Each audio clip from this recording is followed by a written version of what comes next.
It's not that bad. consistently. Okay. Some people got away with an hour and 40 minutes, I think, at some parts of the day, but nothing shorter yet. Is it going to be better on the third? Or it's going to be worse?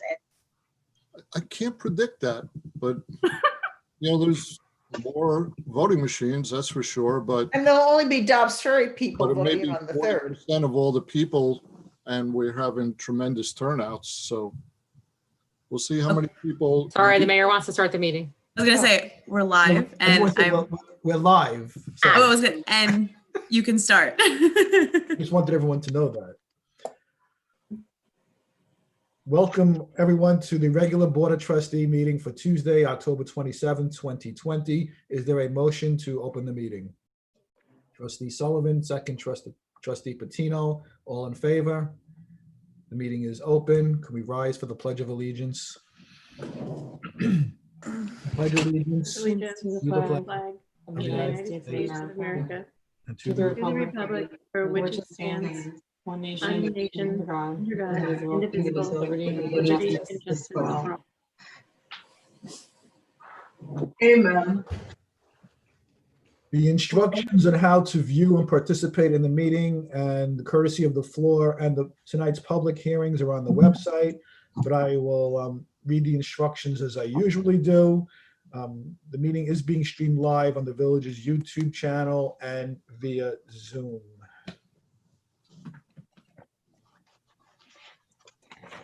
Instructions for the public hearing and courtesy of the floor. If you are participating via Zoom, either by phone or video, you can raise your hand and we will call on residents in the order in which they do so. In order to raise your hand, you should click on the icon labeled participants and a column appears on the right-hand side. At the bottom of that window is the raise your hand button. For people calling in by phone, you can push *9 in order to raise your hand. We will let you know it is your turn by calling either your name or your phone number. Okay. Let's move to the appointments. Appointment number 1 is to consider a motion to appoint Mr. Frank Magneri as Deputy Village Treasurer for a salary of $82,000 effective on November 2nd, 2020. Jeff, I'm going to turn to you for this. Yeah, as you know, my former deputy left at the end of last month, and I had a really decent response to our ad. The one that stood out to me is Frank's resume. He's got state budget experience. He's currently a deputy treasurer at another village. He's got a master's degree in I just lost it, in finance, basically. I think he'll be a really good fit in my office. Okay, great. Is he, I know he may have been present, so is he here? Jen, you want to move him in? Yep, I'm moving him on right now. Frank, can you hear us?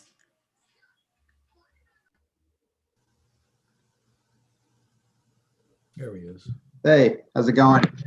Hey, Frank. Nice to meet you. Yes, we want to welcome you to the Village of Dobbs Ferry. You'll see in front of you all the trustees, the village administrator. I don't know if everyone wants to introduce themselves, but certainly they can. And welcome. We hope you'll have a long and fruitful career at Dobbs. We met. Yes, me too. Thank you. Congratulations. Welcome. Yeah, thank you so much. I'm excited. Happy to have you.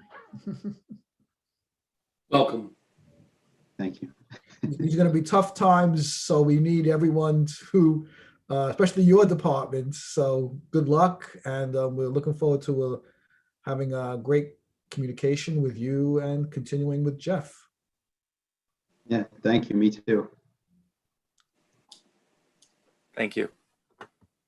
Hey, Frank, we'll see you at Village Hall one of these days. See you later. Okay, thank you. You're welcome. Bye.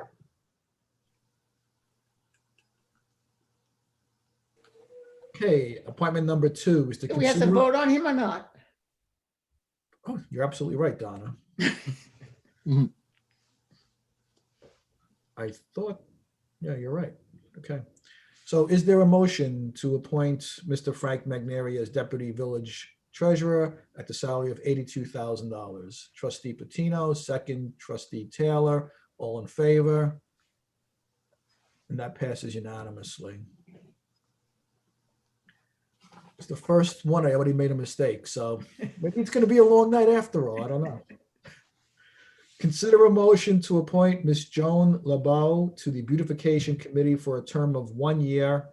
Mr. David Duarte to the Conservation Advisory Board for a term of 3 years, and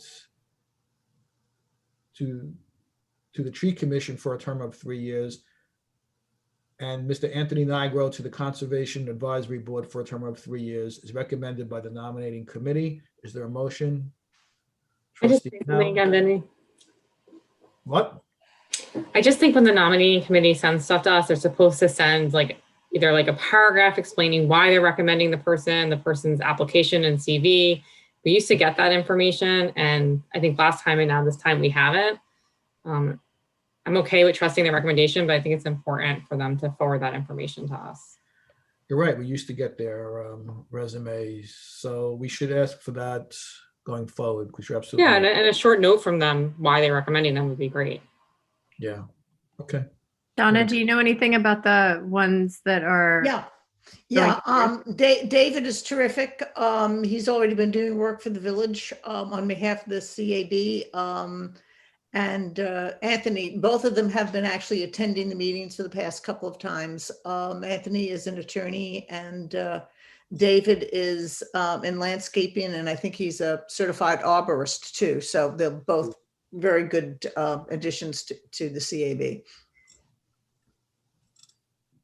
Okay. Is there a motion? Trustee Nell, second. Trustee Sullivan, all in favor? That passes unanimously.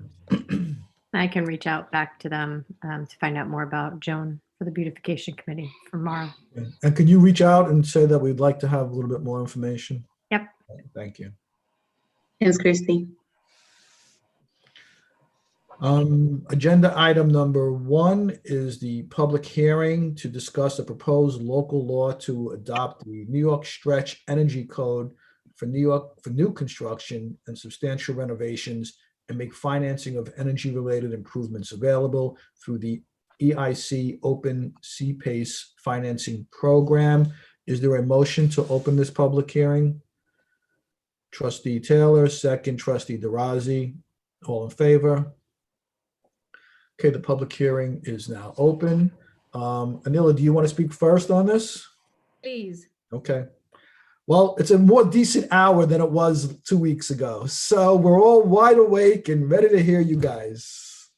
Thank you so much. Thank you for giving us the opportunity.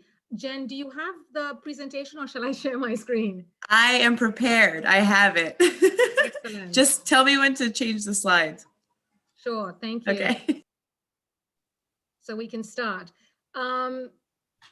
Mayor and the Board of Trustees and to the Village of Dobbs Ferry, greetings and salutations from our volunteer group. This is a presentation that will provide a context for Dobbs Ferry as to why we are recommending that the village undertake some new clean energy actions that are will establish Dobbs Ferry as a leader, continue to establish Dobbs Ferry as a leader in the clean energy and climate smart communities. So Jen, if you would go to the next slide, please. So this is located, as many village residents might want to know, and the Board of Trustees and for the mayor, this is very much located within the context of the CSCPA, which has very, very ambitious goals. So if you look at it, New York State has to move to 70% renewable by 2030. So in 10 years, we have quite a lot to do, from small villages to cities to all down within New York State. One of the key things for Dobbs Ferry was that Dobbs Ferry was recertified as a bronze climate smart community. And I'd like a couple of seconds just to explain to village residents and everyone how that happened. So in 2014, Dobbs Ferry was amongst the first 6 communities to be certified as bronze as part of the DEC pilot program. And by way of comparison, the others were Kingston, the city of Albany, Orange County, and the town of Cortland. So Dobbs Ferry was the only small village in those days. And approximately 6 months before the CSC recertification process had to happen in 2019, all 6 pilot communities were upgraded to silver. And then we all had to recertify. The 6 sort of early adopters had all to recertify. And currently, all 6 early adopters are definitely in bronze. There's only 1 that made it to silver. And I want to just take a minute to explain to everyone how hard it has been, the process. And I encouraged residents to talk and the trustees to talk to their peers in other villages to see how hard it is for small municipalities like us, because the Climate Smart portal and the engagement process is quite policy driven, and it requires a lot of engagement and a lot of human hours. So I wanted to thank our Climate Smart liaison, Liz Draper, the town clerk, for spending countless hours next to me on the eve of Christmas Eve and on many days, uploading things to the Climate Smart portal. Thank you, Jen. And all the employees in Village Hall for all their help in providing all the documentation, including Jen. Thank you, Jen. So the next slide, please. So in addition to Dobbs Ferry being a Climate Smart community, Dobbs Ferry was also a clean energy community in 2017. And again, we were an early adopter. We were amongst the first to get, and being an early adopter meant that we were competitive in terms of grant funding. So, NYSERDA had the clean energy program is based on an adoption of 10 high action items, high impact action items. They're called HIAs. And Dobbs Ferry currently has implemented 6 of them. By way of comparison, our neighbors, Hastings has adopted 8, and the village of Ardsley has 4. So you can see that different villages within our river towns have been able to engage with it at different levels. And we all want to be cooperative and share information. So a lot of what we are going to be discussing today in terms of New York Stretch and the Energized Finance, our neighboring village of Hastings has been able to adopt. So just in this slide, just for community residents to realize, Dobbs Ferry was amongst the first to get $306,656 for the Embassy Community Center to be a heating and cooling center, which is a key part in climate resiliency. So the next slide, please. So this is an example of the kinds of high impact energy items. If you can see, we have Climate Smart Community Certification. We have a unified solar permit. We've done some campaigns. We've done LED lights. We've done energy benchmarking. So with the adoption of these 2 current items that are before you, we would now be at 8 actions. So thanks, Jen. The next slide. So this is just another example of the kinds of things you can see: benchmarking, clean fleets, Climate Smart, LED lights, solarized, unified permit, and then we'd have these other 2, New York Stretch, as well as Energized Finance. So the next slide, please. So the reason why we are before the board is because NYSERDA is going to be launching a new leadership grant cycle. We're not sure when it is going to be launched, but it's going to be competitive, and it's going to be a point-based system. So I'm very happy to hear that Dobbs Ferry has been making great progress in terms of energy upgrades to the Embassy Community Center. Next slide, please. So this is it. So right now, we've already completed the CSC designation. We've got the community choice aggregation renewal. That's another high impact action item. We've done Heat Smart and Solarize. And then the immediate actions, I don't know why it's not showing up, but yeah, there it is. The immediate actions are the 2 before you, the Energized Finance, which is an open CPACE. It's basically a financing mechanism for commercial entities, and the New York Stretch Energy Code. And the next slide. So one of the great things about our village is that, we want to be able to continue to do energy upgrades. Many of our municipal buildings they already have some aspect or form of either an energy efficiency upgrade or a renewable energy, like our DPW, our library, our embassy community center.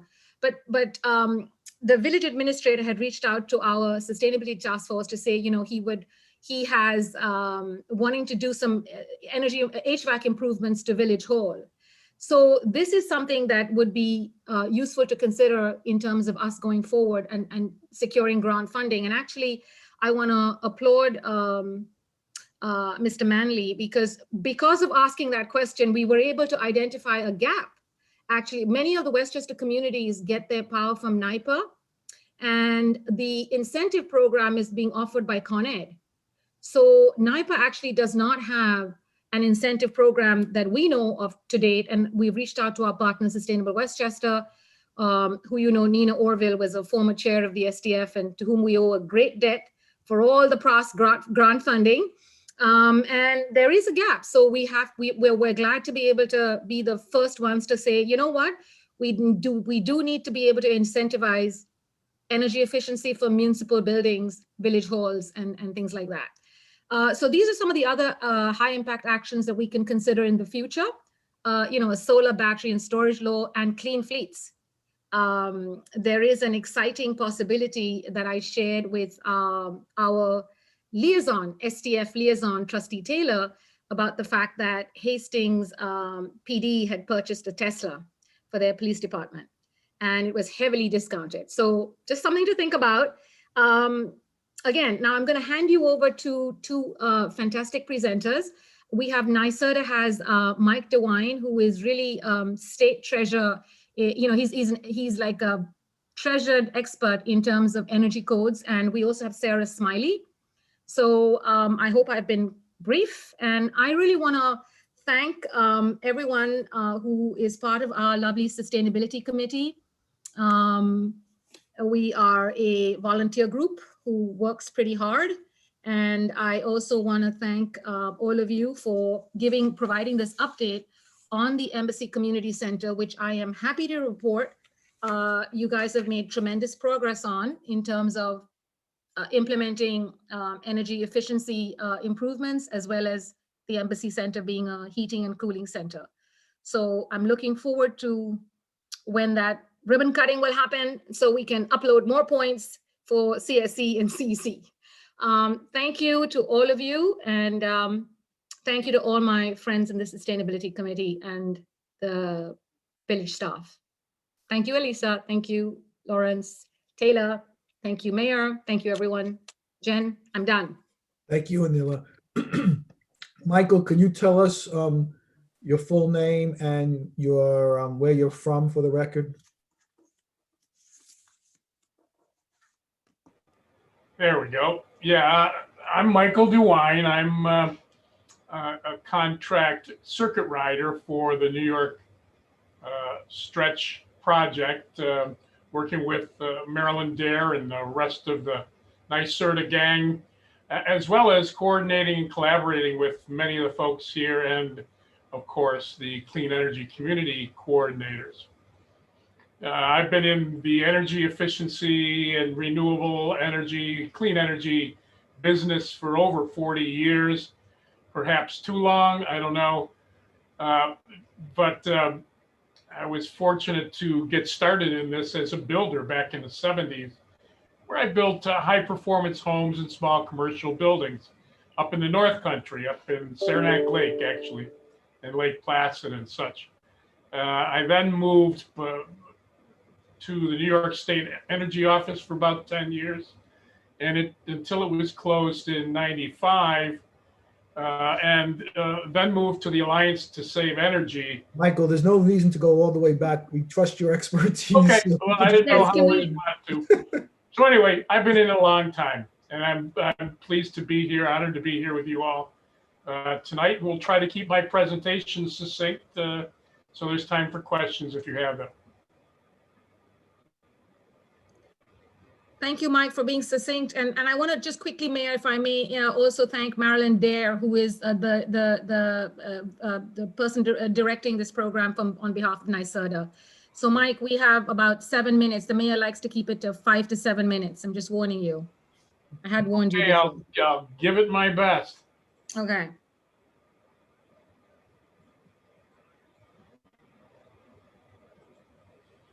Should be a little bit of a lag here, and then you should have my presentation now.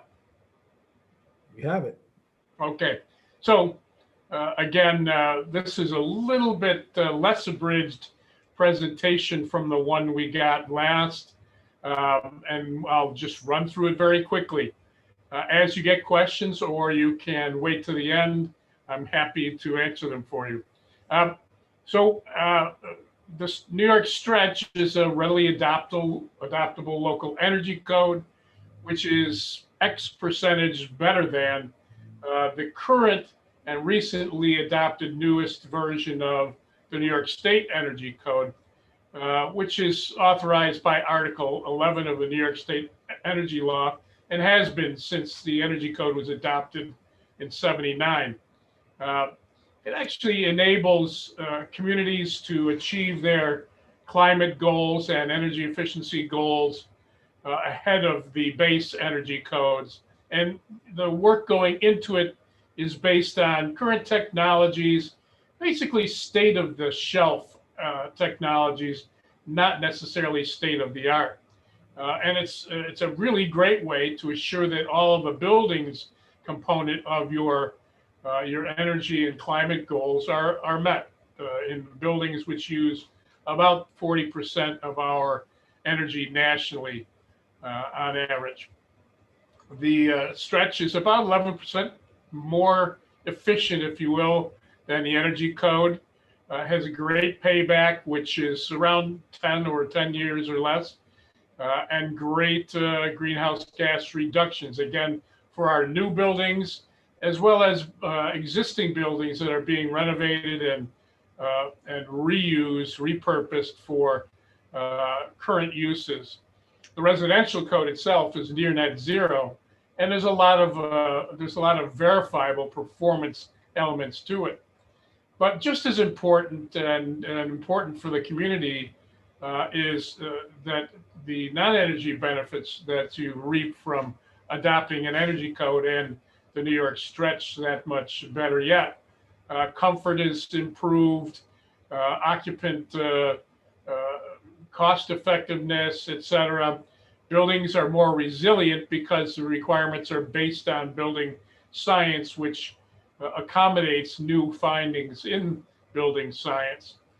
And we all know that energy saved in the community generally stays in that community.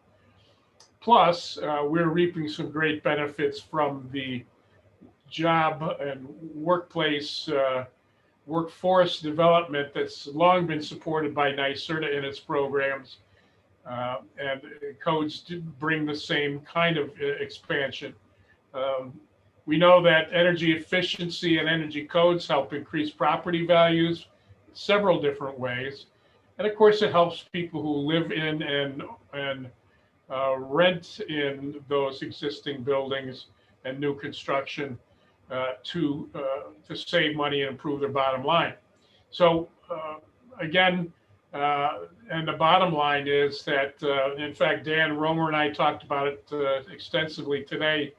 There's some great advantages for the code jurisdictions themselves in taking advantage of some of the systems, again, established by NYSERDA in terms of third-party assistance in various areas. The requirements cover what you see here: building envelope, a part of the building that holds the insulation and the air barrier, the thermal barrier, et cetera. Lighting and electrical improvements, mechanical improvements and requirements, compatibility to new clean energy systems. The stretch code also includes miscellaneous equipment efficiencies, and also introduces passive house as one of the paths for that very popular program to position in the stretch compliance.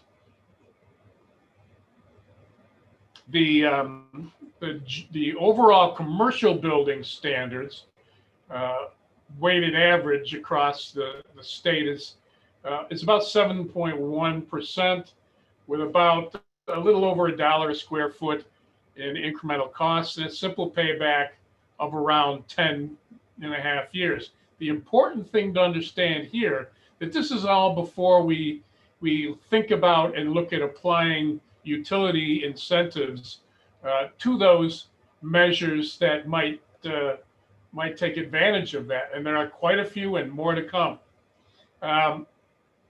You can see here that in climate zone 4A, where Dobbs Ferry is, we have that 10 year simple pay, or excuse me, simple payback on multifamily, and 9-year simple payback on single family. Again, before we have to consider or even look at the various incentives that are available and will be becoming more available. And this is, of course, based on the most prescriptive, most difficult compliance paths. So there are others that make it even more effective. Many communities are stepping up to the plate here, both in the Hudson Valley and the rest of the state, and will be more so now that COVID is getting under control and communities are hitting their stride a bit in terms of that control. Maryland, we got to update this map. There's a whole bunch of more communities we have to add in, but it's really starting to get hot and interesting. So we have lots of resources available to you. There's template legislation, which is pretty much a boilerplate for doing your local resolutions for adoptions. I did send to some of you the side-by-side comparison, again, particularly to Dan Romer, so he has a feel for, what the village would be looking at in terms of difference between the base energy code. And it's really pretty minimal. There's some really interesting stuff that are a little bit of a reach. A lot of it's very, again, state of the shelf. It will be a single volume code manual.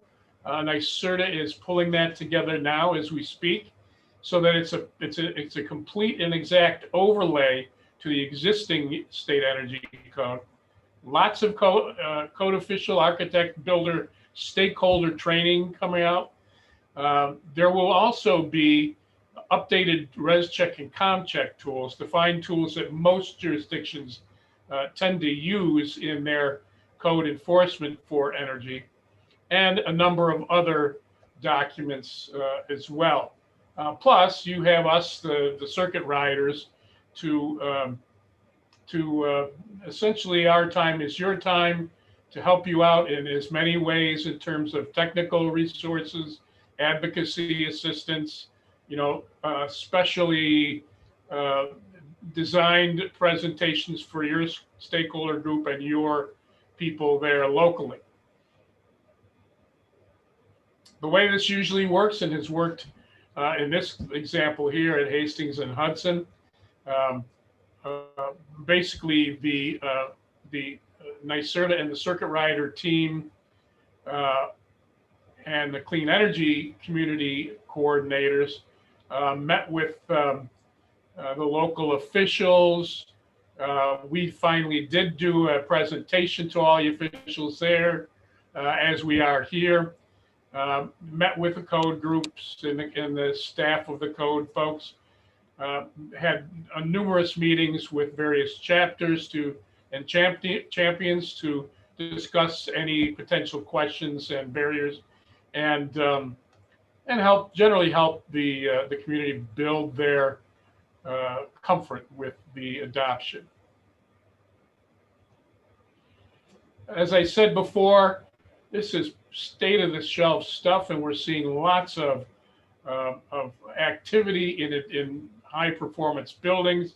This is just a quick example of a high performance, affordable and sustainable multifamily housing project in just up the valley a little bit in Hudson, with a lot of advanced features and adaptively reusing an existing building, which takes so much time and which takes a large part of most code jurisdictions' enforcement time, is the reuse of all those great buildings downtown you wanted to see repurposed.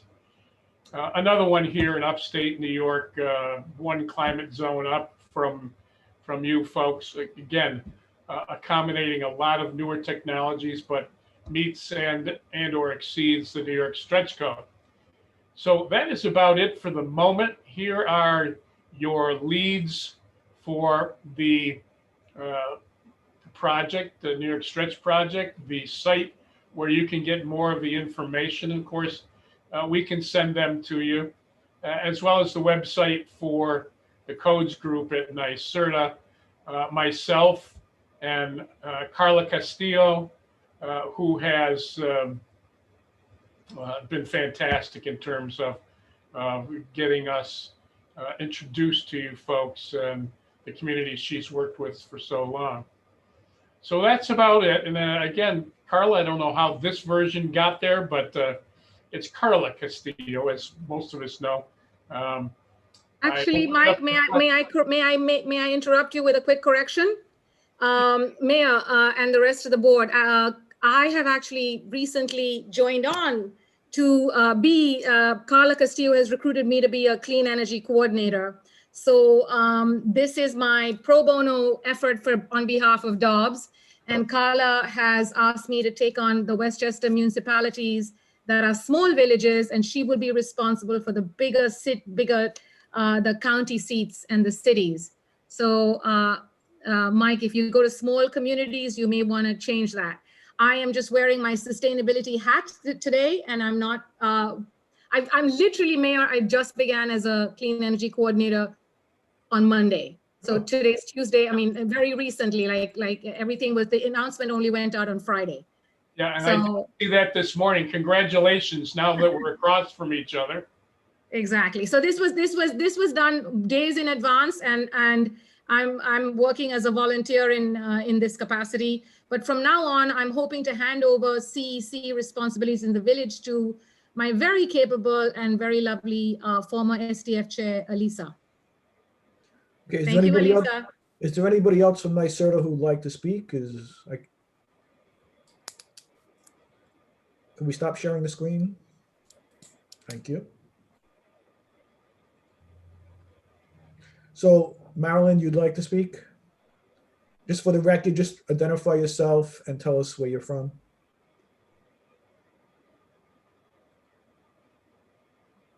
Oh, I can unmute. So sorry. Hi, my name is Marilyn Dare. I am a senior project manager at NYSERDA in the Codes, Products, and Standards Committee group. I live up here in just outside of Albany, but I've been down in the Hudson Valley quite a lot lately, and I've really enjoyed being down there. Mayor Amerscott was very gracious and working with us, and so has Sustainable Westchester as well. I just wanted to add to what Mike has ably demonstrated for you all, that this is, it is definitely something new, but it's something for all of you to grow on and to build off of. There's some great opportunities to achieve greater greenhouse gas emission savings, as well as energy savings. Developers are embracing this across the state. We have, as mentioned by just those couple of examples, there are some who are going well beyond what New York Stretch requires, and we're really encouraged by that. The other thing I wanted to add to what Mike had mentioned as far as the incentives go, the other thing to keep in mind is that there are federal tax credits and state tax credits that help reduce the incremental costs on projects that have adopted New York Stretch. And what we mean by the incremental cost really is just that added premium, if you will, of what it would cost a builder normally to build to the base code. And it really ends up, we just had a presentation today, it really ends up reducing the impact of this and allowing people and developers to get used to doing business just a little bit differently and adopting something that's a process or a strategy for their own building developments and plans. So I'm hopeful, I'm grateful that you let us be here today and have a little bit more time than we did 2 weeks ago. So thank you very much. And I look forward to working with any of you. And if you have any questions, we're happy to answer. Thank you. Thank you very much, Marilyn. Does any of the Board of Trustees have any questions? Yes, Mike. Hello, Michael Patino, trustee member. I thank you to everyone who presented today, and thank you, Mr. DeWine. Most of the questions I was jotting down during your presentation were subsequently answered, but I guess there's a few things that I wanted to bring up. I think firstly, we welcome this immensely. In many cases, this doesn't go far enough. And I am intimate with this. I work in New York City, and so I use this part of the code often. And I guess I had a few questions. I'll start with the simple ones. Does this require training, or do you implement any type of training for code enforcement officials?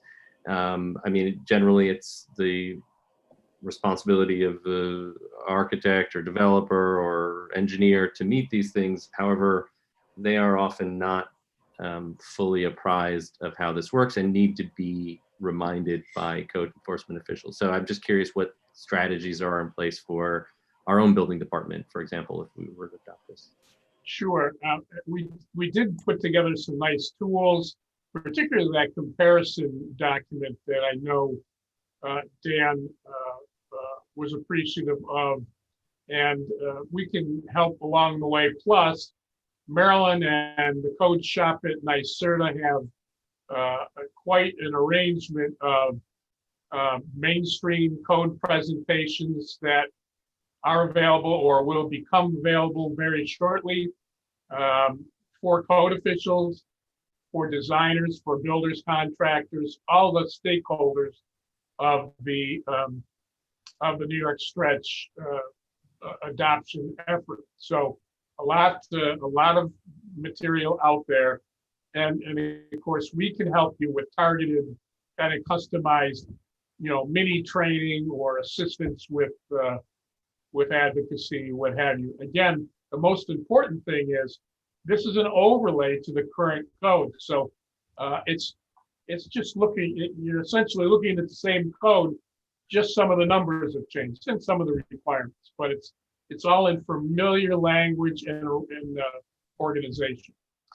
So Can I just in essence, add to that, if you don't mind? yeah, in essence, what is happening is your applicants are providing an energy code compliance component to their documentation in the same way that you would with the NYC ECC code, for example.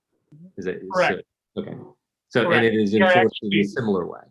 Can I say, Mike, that our building department now requires a com check or res check report with the building permit application. So what Mike was saying before, that there's new tools in there for them to meet, this stretch code with those tools. And this would apply for all projects. This isn't going to be limited to new buildings, for example. So new buildings, you need to do renovations as well. But if I'm just renovating my house and I'm putting all new lighting, I would be required to meet the requirements of the lighting component. As you would now. Yeah. Now it's just the with numbers whatever the change in difference the is. charts. Like if you had to put in a SEER 13 condenser, now you're putting in an 18, just throwing numbers out there, but it would just be like that. It's just overlaid over the existing code. They already know how to enforce it. It's just different numbers, higher standards. So for the benefit of our board and for the rest of the public, this is a very easy and simple thing to implement and for applicants to manage, I think is the point. Yes. It says in the proposed legislation that it would only apply to all new construction and substantial renovations. If I'm just changing the lights in my house, would that qualify as substantial? It depends. Yeah. The impact on existing buildings is kind of a one-off, each item at a time. Additions, the whole new addition, they have to comply. But generally speaking, as the energy code applies to renovations to an existing building, so too with the New York stretch. So in the case of your lighting, if you were changing out all the hardwired lighting, the permanent lighting, you would have to meet the requirement, which is 90% of the lamps would have to comply, which, you know, everybody's doing that anyway. And you know, if you think about it for 2 minutes, you can get them cheap or free from your local utility as well. So, but yes, it does impact existing buildings, and primarily, generally speaking, for those systems that you're changing out or fixing. Putting in a new heating system has to comply. Changing out half of the windows, those half of the windows, half of the total windows have to comply. The other half does not. So generally speaking, you know, what you are repairing or renovating has to be brought up to the code with a number of different exceptions. Ms. Sullivan, where was it that you noticed that that language said new construction and substantial renovation only? Because it's in the proposed legislation that we had in our packet. All right, I'll double check that, because it should say substantial renovations, alterations, and additions, which is exactly what is in the current code, and has language to that effect. So I apologize for that. It's section 3E. Thank you. The existing building code gives levels of renovations and alterations and sends you where to go in the other books and whether to go to the New York State Energy Code, what has to comply depending on the level of the renovation. So that's still in place. That would still send you to the Energy Code, but our Energy Code would now be the stretch code. If this code is adopted and we create some sort of exception in another part of our code for historically significant properties, is that legal, or will there be potential conflict? So are we allowed to, for example, legislate some exceptions for, let's say, windows on historic buildings that are being renovated? And would we be somehow in violation of this if we made that exception? No, you wouldn't. The Energy Code, since its inception, has accepted historical buildings. The historical buildings do not have to meet the Energy Code. So no doubt your statutes would stand just fine, depending on what, you know, where they land. I bring that up because this is a current issue before us. And the same would go for other types of legislation that we could potentially enact. Let's say that we had some regulatory language about LEED certification, for example. Let's say we wanted all new buildings to meet LEED certification. Would there be any conflict or potential problems between some other form of analyzing energy and this one? Now, you would only have to change one thing for LEED, and that is because the current version of LEED does not require as its base energy code the current version of ASHRAE 90.1. LEED references 90.1 2013. That would just have to reference the current energy code, but that's the base code as well. A simple workaround would not be a complicated issue for us to do. Okay. Yeah, I think it may actually exist. We'd have to talk about that a little bit. But and we've been working with Hastings on Hudson as well. They have a green code, and trying to make sure that it doesn't, you know, conflict with their green code. And I think we've been able to help them satisfactorily. So. And then one last question for you, Ms. Cherian. You talked a little bit about a community, you know, some communities, or maybe one that was able to achieve a silver rating. what does that mean? In other words, where does this go from here? If assuming this type of legislation is adopted, what are the next steps for our community to continue to sort of be at the forefront of this type of approach towards buildings, as we were in 2014, and now sort of other communities are catching up. And if we want to sort of be a leader in that respect, where do we go next? So yes, you hit the nail on the head. We were early adopters, and people are catching up fast. Beacon, Hastings on Hudson, and of the early adopters, just one of the first 6 adopters is now silver. It's hard to get to silver because in some ways, some of the early actions are sort of grandfathered and we have to show more progress, but new avenues are open to us. And I wanna give you advanced congratulations. I wanna applaud Ron DeRusso, and I wanna thank Jeff and the DPW and all the people who work in the various things. They're providing data, energy data, and one of the volunteer members, Ron DeRusso, is putting together the greenhouse gas inventory and energy benchmarking. That's going to be an updated inventory and an energy benchmarking for our municipal buildings. So once we finish things like that, we will be uploading. Liz Draper and I may be spending some time, and then Elisa has very kindly, we'll do the analog of following up on clean energy communities actions. As I mentioned, both of them are sort of very closely linked, the CSE and the CEC. So there's a new cycle which we want to upload information into.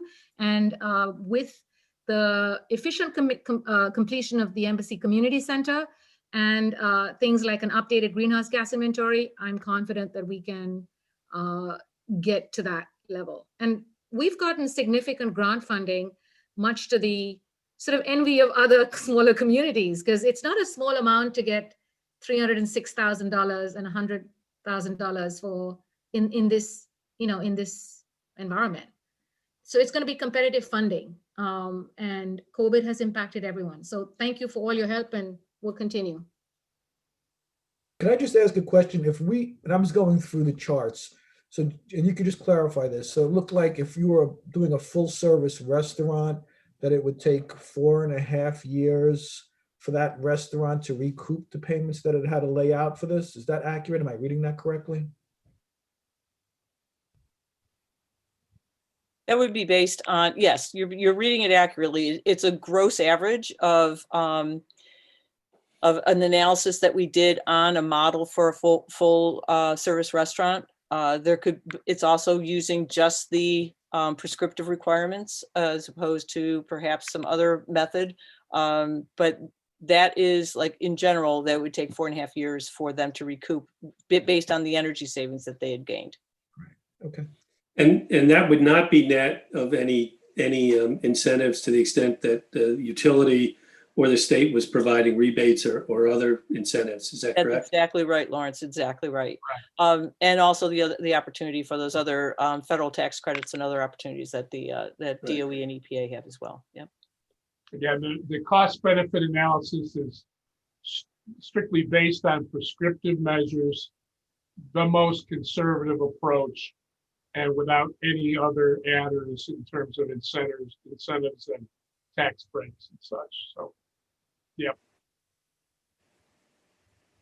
Any other questions from the trustees? I'd just like to make a comment, if I could. First of all, I'd like to thank our presenters tonight for succinct and very thorough presentations. And I really want to thank Ania and the STF for all the work they're doing. When you look across the board, we really are pushing this group is leading us to push this village forward to be in a better place environmentally. So we and our children owe them thanks. That's true. Anything else from the board? Janet, is there anybody from the public that'd like to speak? I don't see anyone with their hands raised. Oh, Lori Lee wants to speak. No, she's raising- Mr. Mayor, if I may, this is a local law, which would incorporate the energy code that would, the new energy code into your language, and then supersede that with this stretch code it's proposed. And also, coupled with that, it adds an article about the CPACE financing. So you should certainly get the background information from Ms. Smiley on that opportunity, which does not apply to 1, 2, and 3 family houses, but it will benefit your commercial entities who may do these upgrades,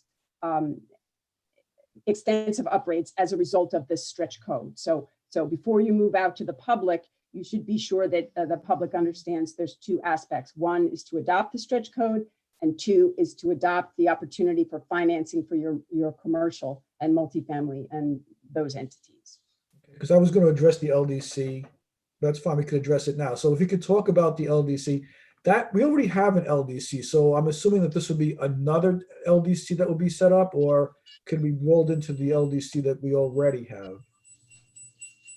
It's an EIC managed program, and it's complete. You enter into a memorandum of agreement, an intermunicipal type agreement with the EIC, who manages this program on your behalf. And I think Ms. Smiley is in a much better position to describe that financing. But you're gonna, if you proceed with the local law as drafted, with the changes that Ms. Dare has already suggested in that language about alterations, you want to be sure that people understand that, yes, you're doing this more strict code, which may cost more upfront. However, there's the financing offered and will be completely operated by the EIC, which is a separate. So it's being added as an article to the same chapter in your code. Okay, so Ms. Smiley, can you identify yourself and where you're from, and then please clarify? Sure. Thanks for having me back tonight. My name is Sarah Smiley. I work at Energy Improvement Corporation, which is the nonprofit LDC that administers commercial PACE financing on behalf of our member municipalities across the state. I'm the director of municipal membership as well as transaction manager for EIC. So we have this new commercial PACE program called Open CPACE, which we launched in April of 2019. And so municipalities across the state have been entering into this new program through adoption of our template local law and signing a municipal agreement with EIC to administer the program on their behalf. So the members of our LDC are those municipalities that have entered into the Open CPACE program. And I do have a PowerPoint that I can share, if that's all right with you, to walk you through the program. And if I can find, there you go. Yep. So I just told you a little bit about EIC, so I can skip that part. PACE financing, it's authorized by Article 5L, part of the New York State General Municipal Law. So the state legislature acknowledged that access to capital was a major hurdle in achieving the state's energy goals, to help building owners stop wasting energy and make improvements that would improve the building stock, as well as to incorporate renewable energy. So Article 5L established that municipalities can fulfill an important public purpose in providing financing for energy efficiency and renewable energy measures, and that the financing can be secured through a special assessment lien on the improved property. So this is similar to how other traditional public benefits are funded, whether it's sewer or water service or sidewalk repair. So now clean energy financing is also categorized as a public benefit. What makes PACE different from a regular bank loan is that it can be used for up to 100% of the energy improvement project, and it's repaid at a fixed rate over a term that can match the expected life of the improvements, which is generally 20 to 30 years. And this is financing for permanent improvements to the property. So the financing transfers to the next owner of the property as well, if the building owner should sell. So having this long-term to repay the financing enables building owners to afford much more significant improvements that reduce their operating expenses as well as provide an environmental benefit to the community through reduced emissions. And also it's just an alternative source of capital for businesses so that they can retain either their regular lines of credit or regular sources of capital for business needs and reserve this for making energy improvements that they might not otherwise prioritize. Developers find PACE attractive because it's a lower cost of capital than other sources, and it's often used as part of a capital stack and to fill a funding gap required to get a project going. So this is seen by municipalities really across the country as an economic development tool, as well as an environmental benefit tool. Because it's backed by a lien on the property, a special assessment, the owner can pass through on certain leases to tenants who are also benefiting from a more comfortable building and reduced utility bills. And the benefit to the community at large by giving developers access to this tool is that it incentivizes them to incorporate higher levels of efficiency, so higher performing buildings, and encouraging them to include renewable energy. So measures that might otherwise be cut from a construction budget, they'll be more motivated to include them because they have access to this lower cost capital for those types of projects. Any type of building can qualify for PACE financing as long as it's owned by a commercial entity. That includes not-for-profits. So it cannot be used for anything that's owned by a municipality because it is secured through a lien on the property. And it is not allowed for any 1 to 4 family homes, but it can be used for multifamily buildings as long as there are 5 units or more in the building. There are a broad range of improvements that qualify for PACE financing, and this is all governed by NYSERDA's commercial PACE guidance document. And as I'm sure you're aware, there are many incentives also available for these types of measures, whether it's through NYSERDA or the utility company. So PACE financing can be used net of those incentives. And traditionally, PACE could only be used for improvements to existing buildings. But as of September of this year, the state law was amended to allow PACE to be used for new construction as well and gut renovations. So part of those new guidelines coming out of NYSERDA include the stretch code as one standard that building developers could use to qualify measures for PACE financing. Our program is called Open CPACE because it's an open market commercial PACE program. We have 11 capital providers who are approved to participate in the program so far. So this means that property owners have choice. They can shop around, talk to multiple capital providers, see who can give them the best rate for their project. And they can also see the types of services they offer. And these are all listed out on our website, including the capital providers' preferred financing parameters, as well as links to their website. So you can really shop around and see the types of projects that they've financed, either in New York State in our program or in PACE programs around the country. And having multiple capital providers also means that there's just a lot more capital available to deploy for improving the building stock in New York State. Once a municipality opts into the Open CPACE program, then the property owner would apply directly to one of our capital providers. EIC confirms through an application process that the property meets the underwriting criteria in the local law. And because the PACE lien on the property that secures the financing is senior to non-municipal liens, we do require lender consent if there are any mortgage holders on the property. And then EIC reviews the application to make sure that it does meet NYSERDA's guidelines and that this is being used for qualified projects. And once those eligibility criteria are met, the property owner enters into a finance agreement with the capital provider, and EIC enters into administration agreement with the capital provider. And in that administration agreement indemnifies both EIC and the municipality that we're administering the program on behalf of. And at that point, EIC records the lien on the land records for that improved property. And going forward, EIC bills the property owner directly. So the way our new Open CPACE program is structured was to allow municipalities to offer the public benefit of PACE financing while removing any burden of administering the program and any financial risk. So EIC handles all the application reviews.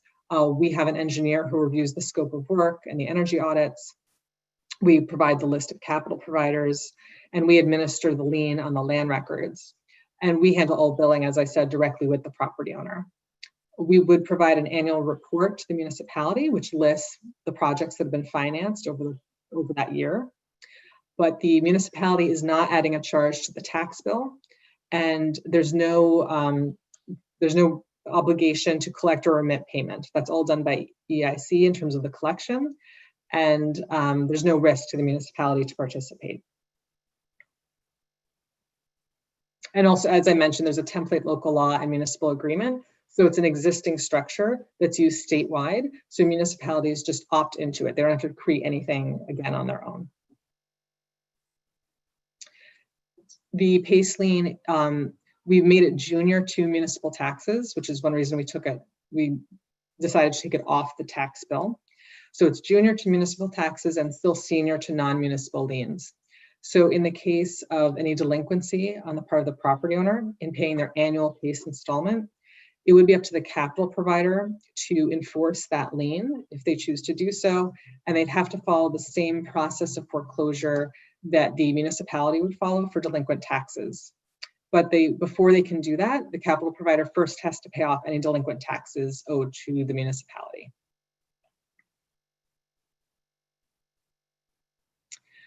As a result of our new program, we've seen a lot of interest from municipalities across the state. Outside of Westchester, the program is activated at either the city or the county level because it's based on tax lien authority. So we have 56 municipalities that have opted in so far, and more are in process.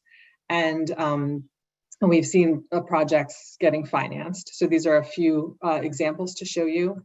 The first picture is a historic hotel in downtown Syracuse that used close to $10 million in PACE financing for a full energy retrofit of the building. The center picture is a greenhouse farm in Niagara County that used PACE financing for energy efficiency improvements to reduce their operating expenses. And the third is a building in downtown Schenectady that it was an empty, a vacant office building. And PACE financing was used as part of the redevelopment of that building to an energy efficient multifamily property. And just to give you an idea, these are the counties that have opted in to date. And cities. And then if it's of most interest here are the towns and villages in Westchester County that have opted in so far.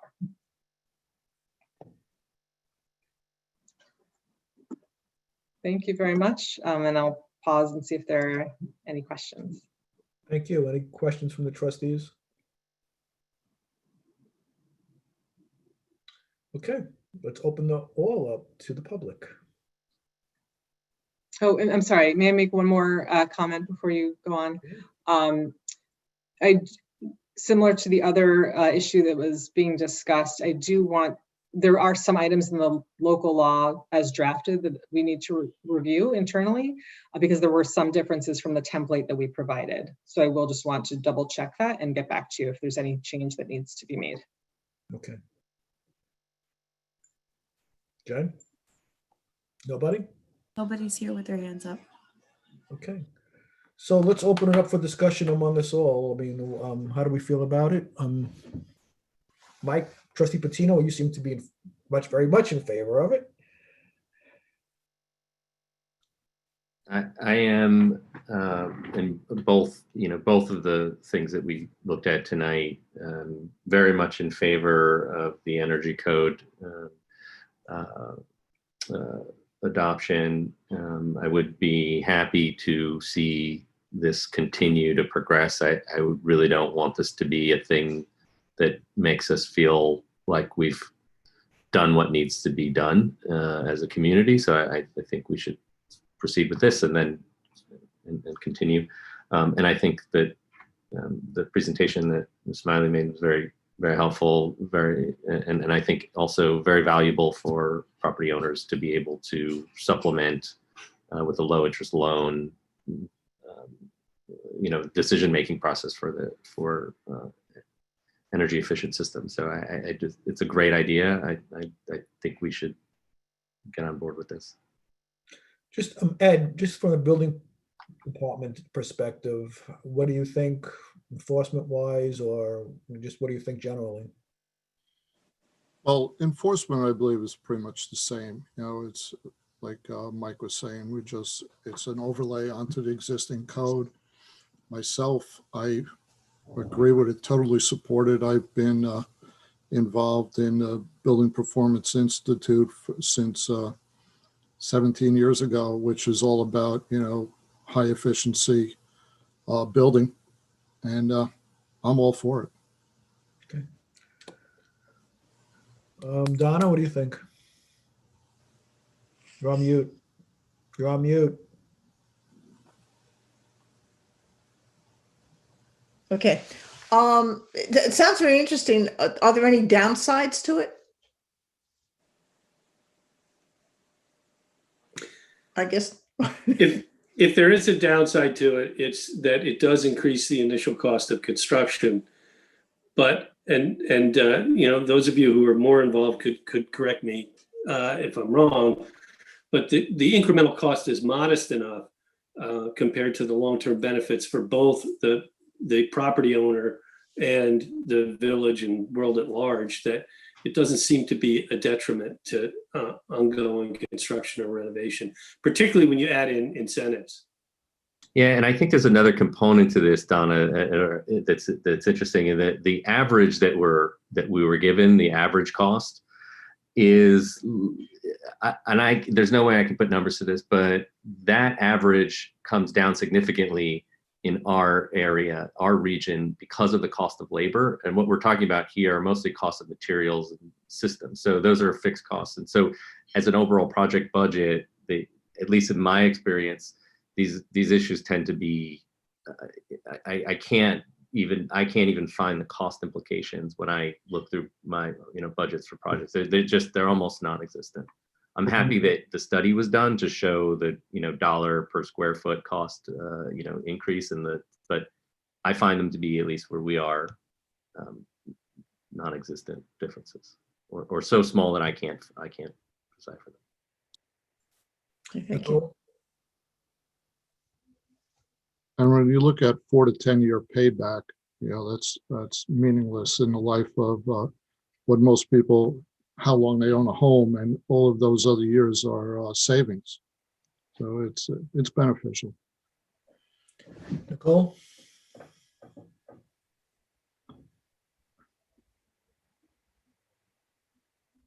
I agree with the points that Michael made. I think it'd be a good thing for the village to move forward in a more energy efficient manner. Christy? Same, and I want to thank the STF for always doing everything that keeps us moving forward in this way. It's very admirable what you guys can accomplish. So thanks for keep doing it and keep pushing us forward even harder, because we want to continue to lead the river towns. We've got to keep Hastings in our trail. We don't want them ahead of us. Let's be competitive about that. Laura? I agree with the rest of the trustees. I love the idea that we are the pioneer on this incentive, and of course with the amazing board that we have that keep us in that direction is amazing. What this means in terms of additional costs, that the benefits that it's going to have 5-10 years from now, as Larry quoted before, our kids will be thankful and they will see savings eventually. So I just think it's a great start for Dobbs Ferry, and I'm very proud to be part of this group that is approving this. Okay, so we can move forward with it. I think, though, there were a couple of items, Ms. Dare and Ms. Smiley, that you guys are going to clarify for us before we'll need to redline the local law, and and since that isn't done in advance, I don't know if you want to close the hearing and ask for a revised copy to appear at your next agenda, or whether you want to close the hearing, take action, and call for those revisions to be made in due course. They're not substantive. They would just be edits, tweaking the language between the model code and the provisions that I drafted based on the model code. Well, it seems that everyone really wants to move forward with it, so I'm willing to take option 2, where we can vote on it and then, make sure that the outstanding issues can be resolved. So you might take a motion to close the public hearing and then you can take the vote.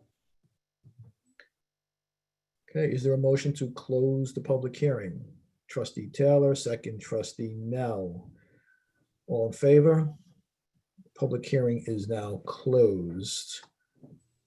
So I do have the resolution, correct?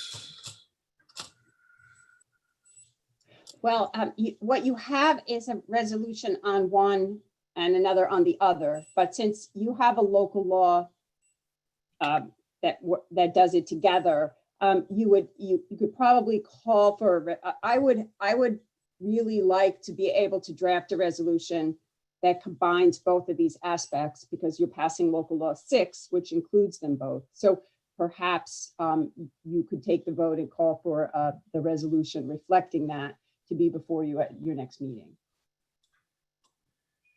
So I have here this introductory law, which is the amendment, but you're going to combine that amendment to the local law with?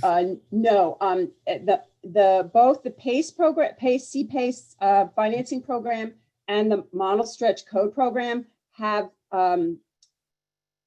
specimen examples of resolutions to pass them into law.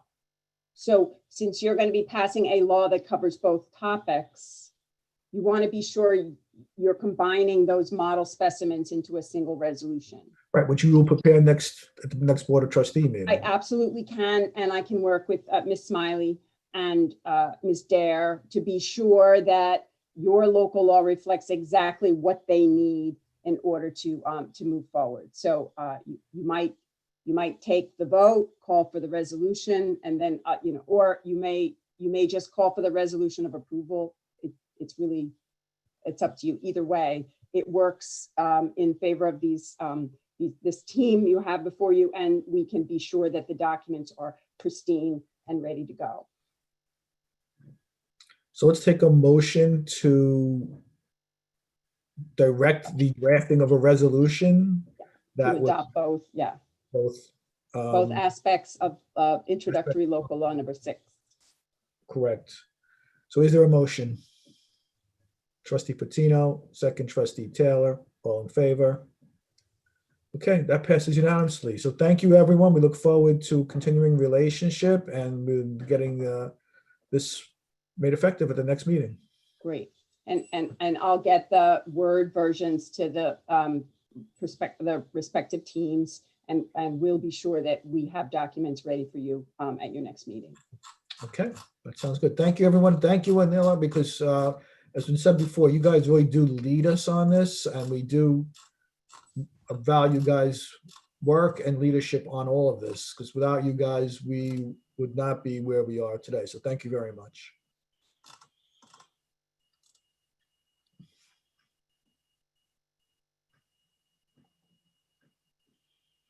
Okay, so let's do public hearing number 2, which is a continuation of public hearing for review of the application of 100 Main Street. Is there a motion to open the public hearing? Trustee Tarazzi, second. Trustee Patino, all in favor? Okay, the public hearing is now open. Patty, I see you. Mr. Mayor, I just. I know. Give me a second. Give me a second. I know, Patty, you are present, and I know that Laura Lee and some others have some statements that they would like to make. So, Laura Lee. Yes, I just need to disclose that I have received correspondence in addition to that which was posed to the entire board. I need to disclose that, and also to indicate that I didn't respond directly to the applicant. I suggested that the questions posed in the correspondence be addressed directly to the board this evening. You have before you a site plan approval, which is entirely in your purview as the village board. your code allows you to retain that jurisdiction and get recommendations from your AHRB and your planning board at this juncture. You have received those recommendations on a plan, a prior plan. What you have before you is a different plan. So I just want to be sure that the board understands their role here is to review a site plan. And if you were going to proceed to make a decision, you would need to certainly clarify which plan it is you're voting on and to take action in accordance with that plan.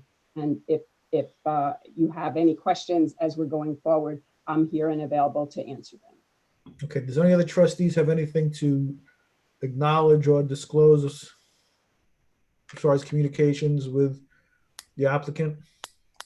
Yes, I also received a correspondence from Mr. Steinschneider.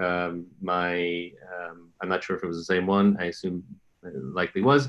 I responded and just to say that I had received it and that we would be looking at it at this meeting. And the Board of Trustees is in a receipt of a letter from Gotham dated October 19th, 2020. I think that's been made part of our hearing packet. So the Board of Trustees does have that. And it is part of the record. So, there you are. Okay. So welcome, Patty. I also saw a correspondence, the one that was sent to Mike, and I replied that I had no comment at this time.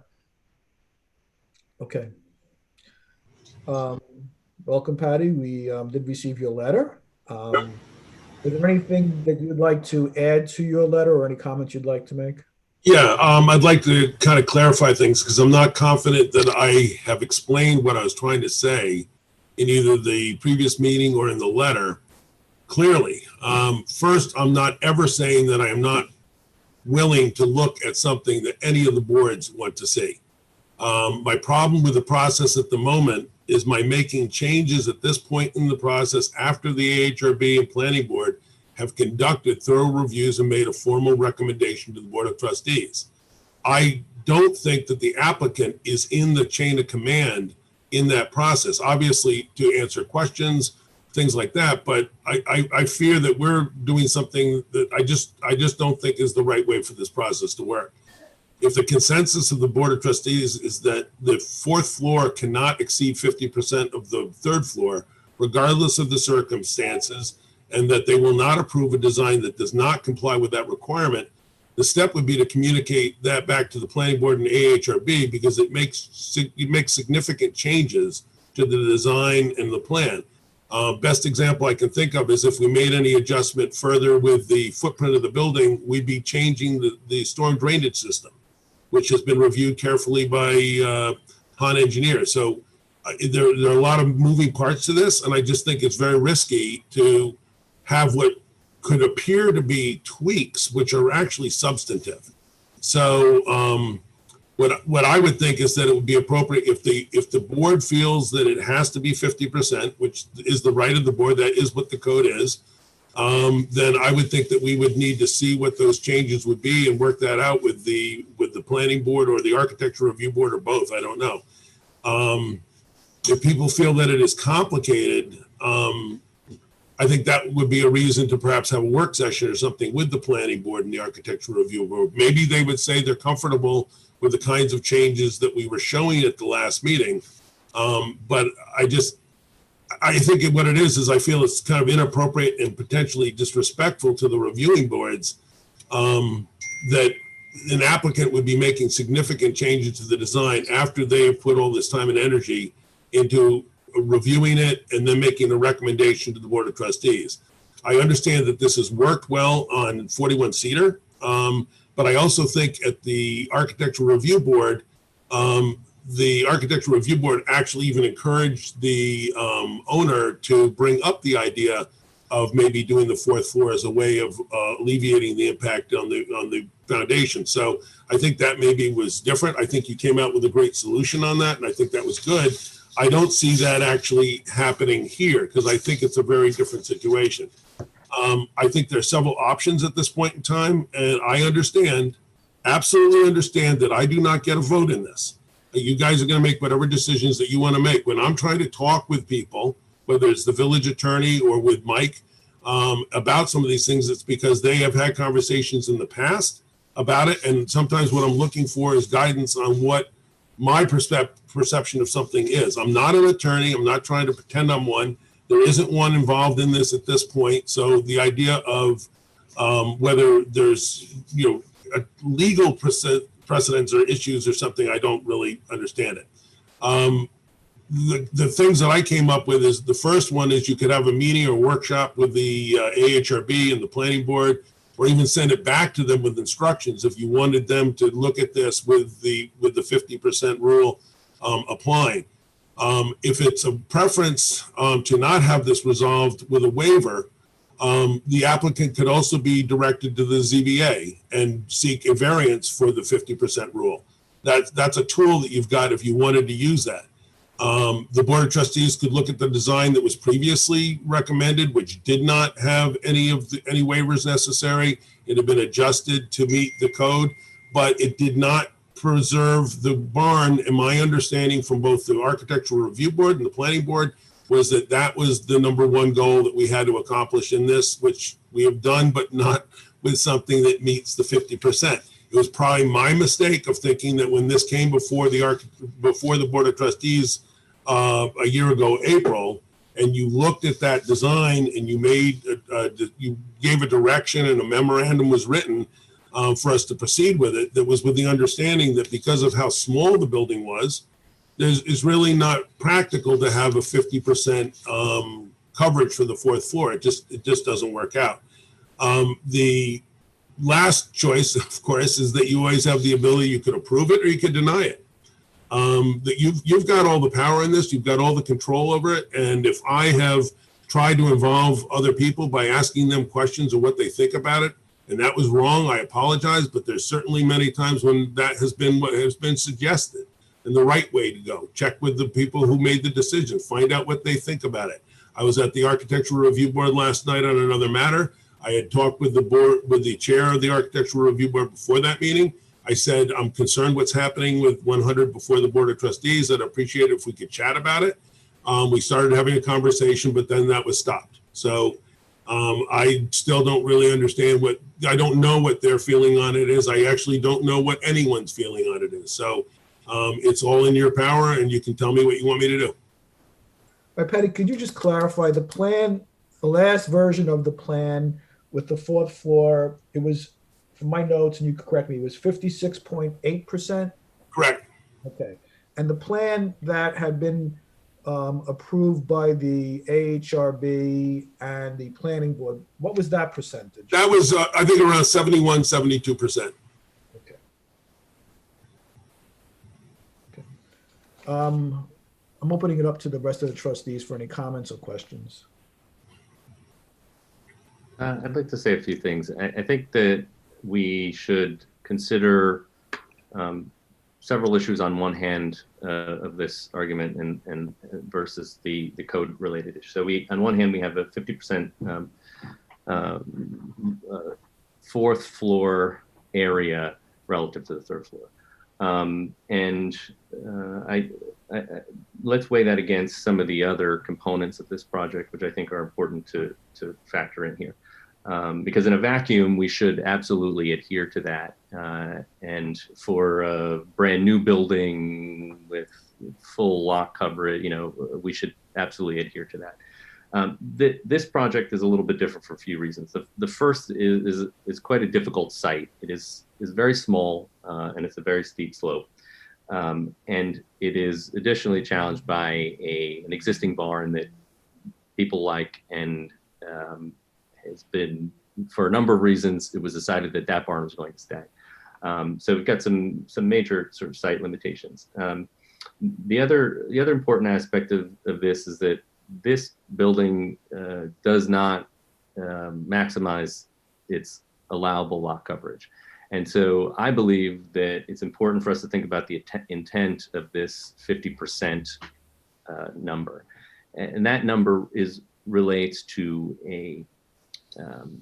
the intent of that language is to allow views, light, air to come through in an otherwise full lot coverage building. So if I was taking my 10,000 square foot lot and I was maximizing my lot coverage, I'd have an 8,000 square foot footprint, and I'd be having a 4,000 square foot fourth floor, or at least that's what I'd be applying for. In this case, and I'm not sure what the exact number is, but it's significantly lower than the 80%. And so, we have to ask ourselves an important question. Does it make sense for us to ask of an applicant to increase the volume, the mass of the building on the third floor so that we can meet the letter of the law? And I think that the argument here is that, and the intention of this 50% rule is to keep buildings of a relatable scale that have, sort of smaller fourth floors to allow for light air and particularly views from the aqueduct. And I think increasing the size of the third floor so that we can pull this in line is a silly argument. And I think for that reason, in addition to some of the items that were mentioned earlier, that it had been before the planning board, had been before the architecture review board, those issues did come up. We did talk about them at the time, and we did think that they were not relevant for this particular site with these particular constraints. We do think it's relevant. Those boards think it's relevant. This board thinks it's relevant in other types of projects. But this one, I think an exception should be made.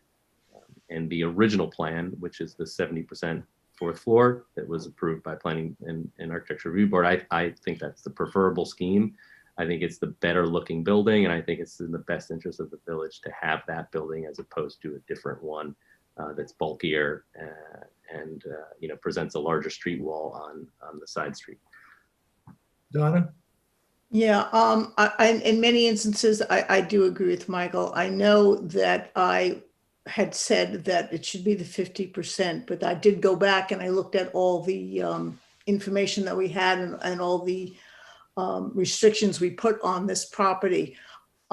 Yes, we should have 50% on a fourth floor in a normal site plan. This is not normal.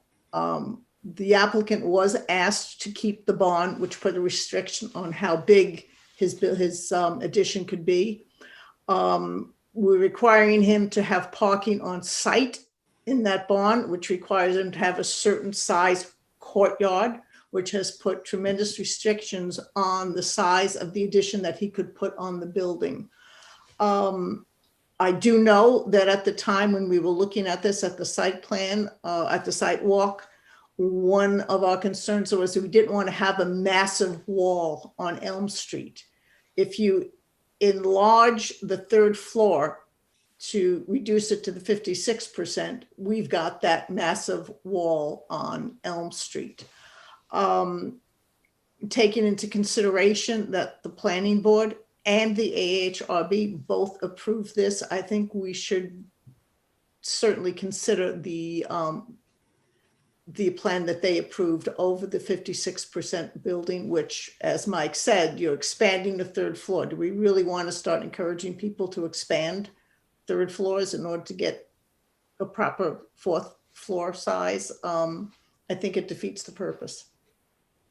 Larry? You gonna sign up? Sorry, I was muted. And on the wrong, I don't have everybody up as I was watching the other screen. Anyway, yeah, I agree actually with pretty much all of what Michael and Donna are saying. I think that building just fits the site better with the smaller third floor. The other question, and this is really more of a question I have probably for you, Ed, which is, are we certain that that plan is the same plan that was reviewed and approved by the planning board and the AHRB? There have been so many iterations of this. I can't say for sure that I've kept track of who approved It is what. very confusing. There's been a lot has been around for a long time, but I did spend most of today pulling all those plans and comparing those plans, and the not the last one where he tried to increase the third floor, but the one before that was September 18th, does match the one referred by the Architectural Review Board, and the planning board approval had two options on it. One with a flat roof, one with a pitched roof. When it went to the AHRB, they chose the pitched roof, and this one that I just referenced matches the one that was approved by the AHRB. And that's the one that we looked at previously. Yeah. Okay. Yes. The one that was submitted in September. So, but I part of what I'm agreeing with is to make very clear that this is an exceptional circumstance given some of the uniqueness of the site and conditions as described by Mike and Donna.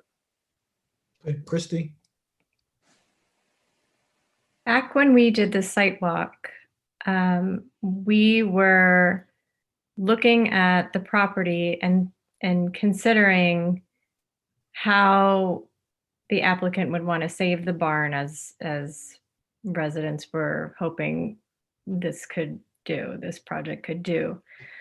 And what we voted on ultimately as a board was that we were willing to consider a fourth story if it saved the barn, right? And that passed, not unanimously, it passed and went back to the planning board. But the idea that we were passing it back to the planning board was that we were talking about a fourth floor that in theory was using the code properly, 50%, right? That was the theory. It was never mentioned that, oh, it could be a fourth floor, but it's going to have to be bigger because of the property and because of this and that and the things that we're talking about now. But I just want to recall back to when we even said that we would consider it. We weren't saying we would consider a larger than normal fourth floor. We were under the assumption that it would be adhering to the code. And if it was not going to be able to adhere to it ever, then it shouldn't have been proposed to us in the first place as something that was a possibility to save the barn, because now we've all gone down this path of trying to figure out whether or not we want the fourth floor, when in theory, it really can't even be a fourth floor as it is in the code. It had always had to be larger. So I don't know that, I don't think either of these proposals, the 56%, which is still over, or the 70-something%, which is way over, make a better alternative than something that possibly got rid of the barn. You know, like, this was the point of this exercise, was to get something that saved the barn, and we were allowing it to go to a fourth story within code. So I'm not sure what that means and what our next step should be right this second, but that's, like, if we remember back to that point, that's what we were talking about. It was not just this 56 to 72% discussion. It was a fourth story versus tearing down the barn for a project. And if neither of those options are a viable possibility, then I don't know where we stand. Nicole?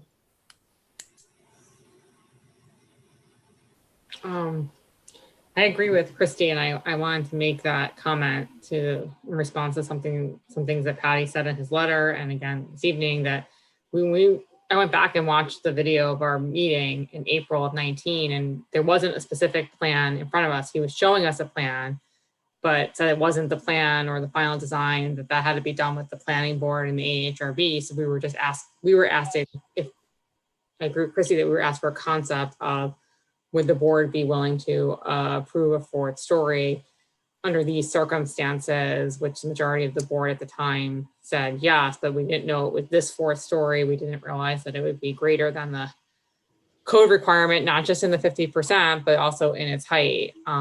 Because they're now asking for the 70% or 56% and I don't remember how many inches over the 45 feet. So I think it's like a kooky process the way we got here, being asked like, will you consider something in order to do this? But I'm not going to tell you what this is.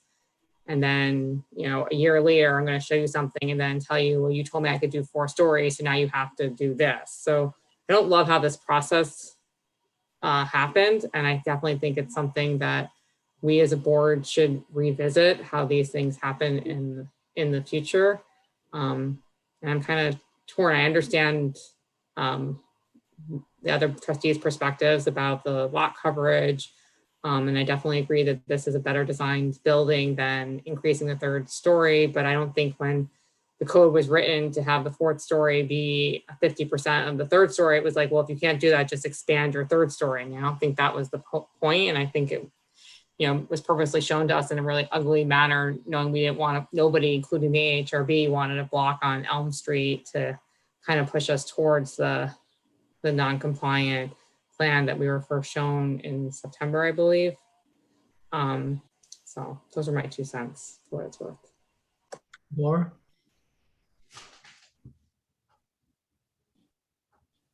I agree with Christy and Nicole. I have always been a person that I have asked for the barn to be safe. However, the cost cannot be on overlooking all of the village codes that will give them the right to build the 4th floor. As Christy stated, when we voted on favor of reviewing or considering the 4th floor, I was under the impression that we will be presented a 4th floor that met village codes.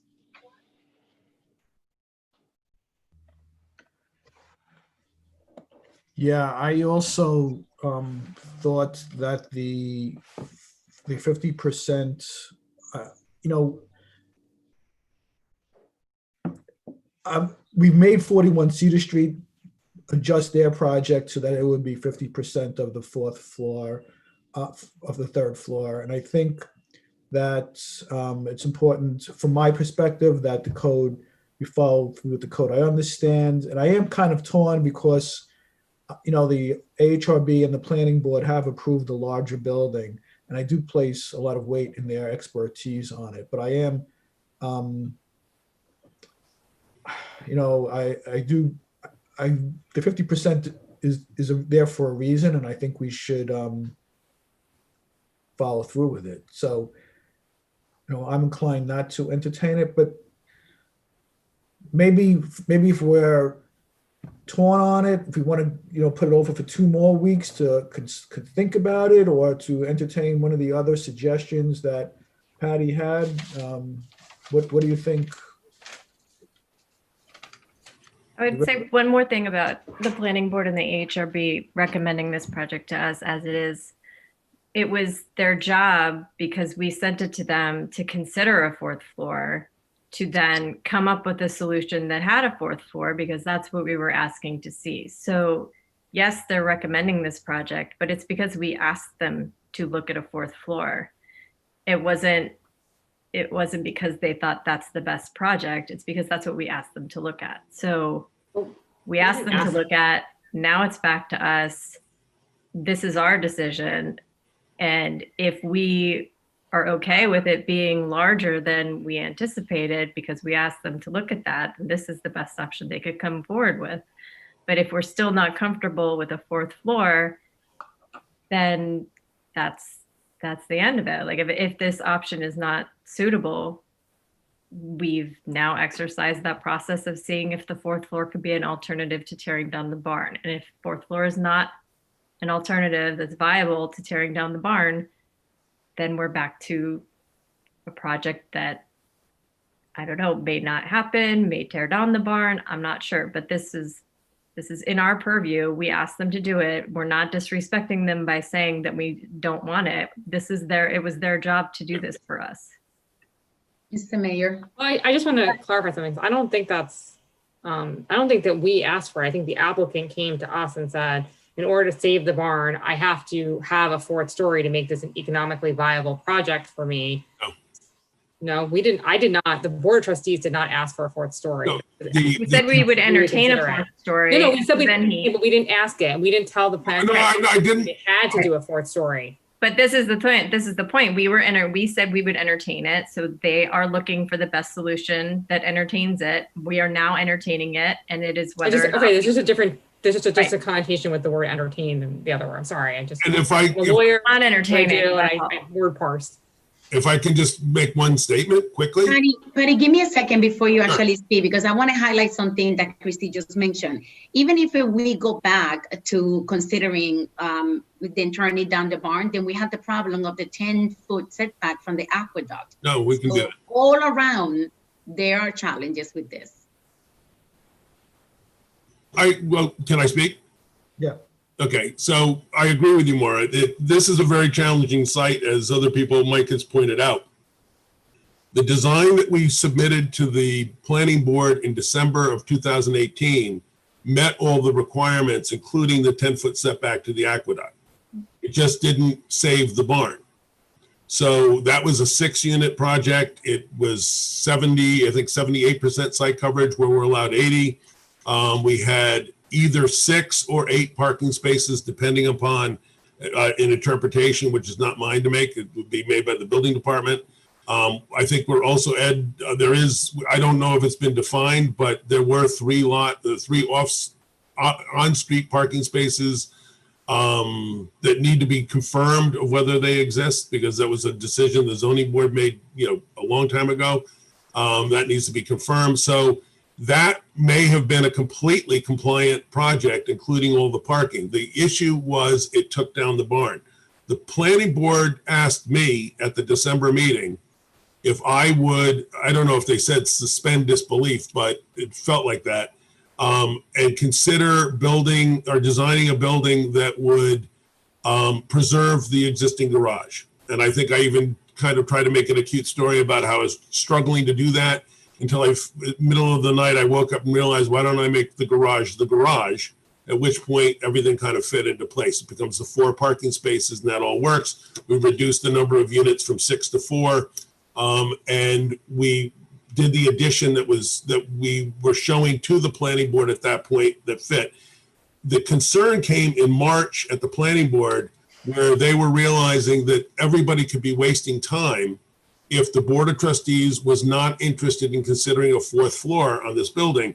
The main issue there, and it's something we haven't really talked about here, is that if you read the wording in the code for the 4th floor, if that is interpreted as being applicable to affordable housing, that's not something that this is accomplishing. I think Dwight Douglas came up with the wording that it was diversity, and that this would be the only building in town of this scale and size in the downtown that somebody could own a unit and have a parking space on site. So I think that's kind of a weird stretch, because we have other buildings that have other similar stuff, but that's what the planning board went by.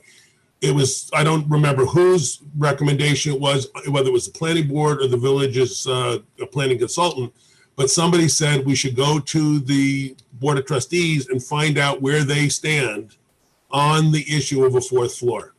And we went along with that. I wasn't asking for that. We weren't talking about economic viability. I've actually said the opposite. I don't have a lot of confidence that this design with 4 units, with the fact that you now have to completely renovate the front building, which was something we were not doing in the previous concept with 6 units, I'm not sure how it pencils out.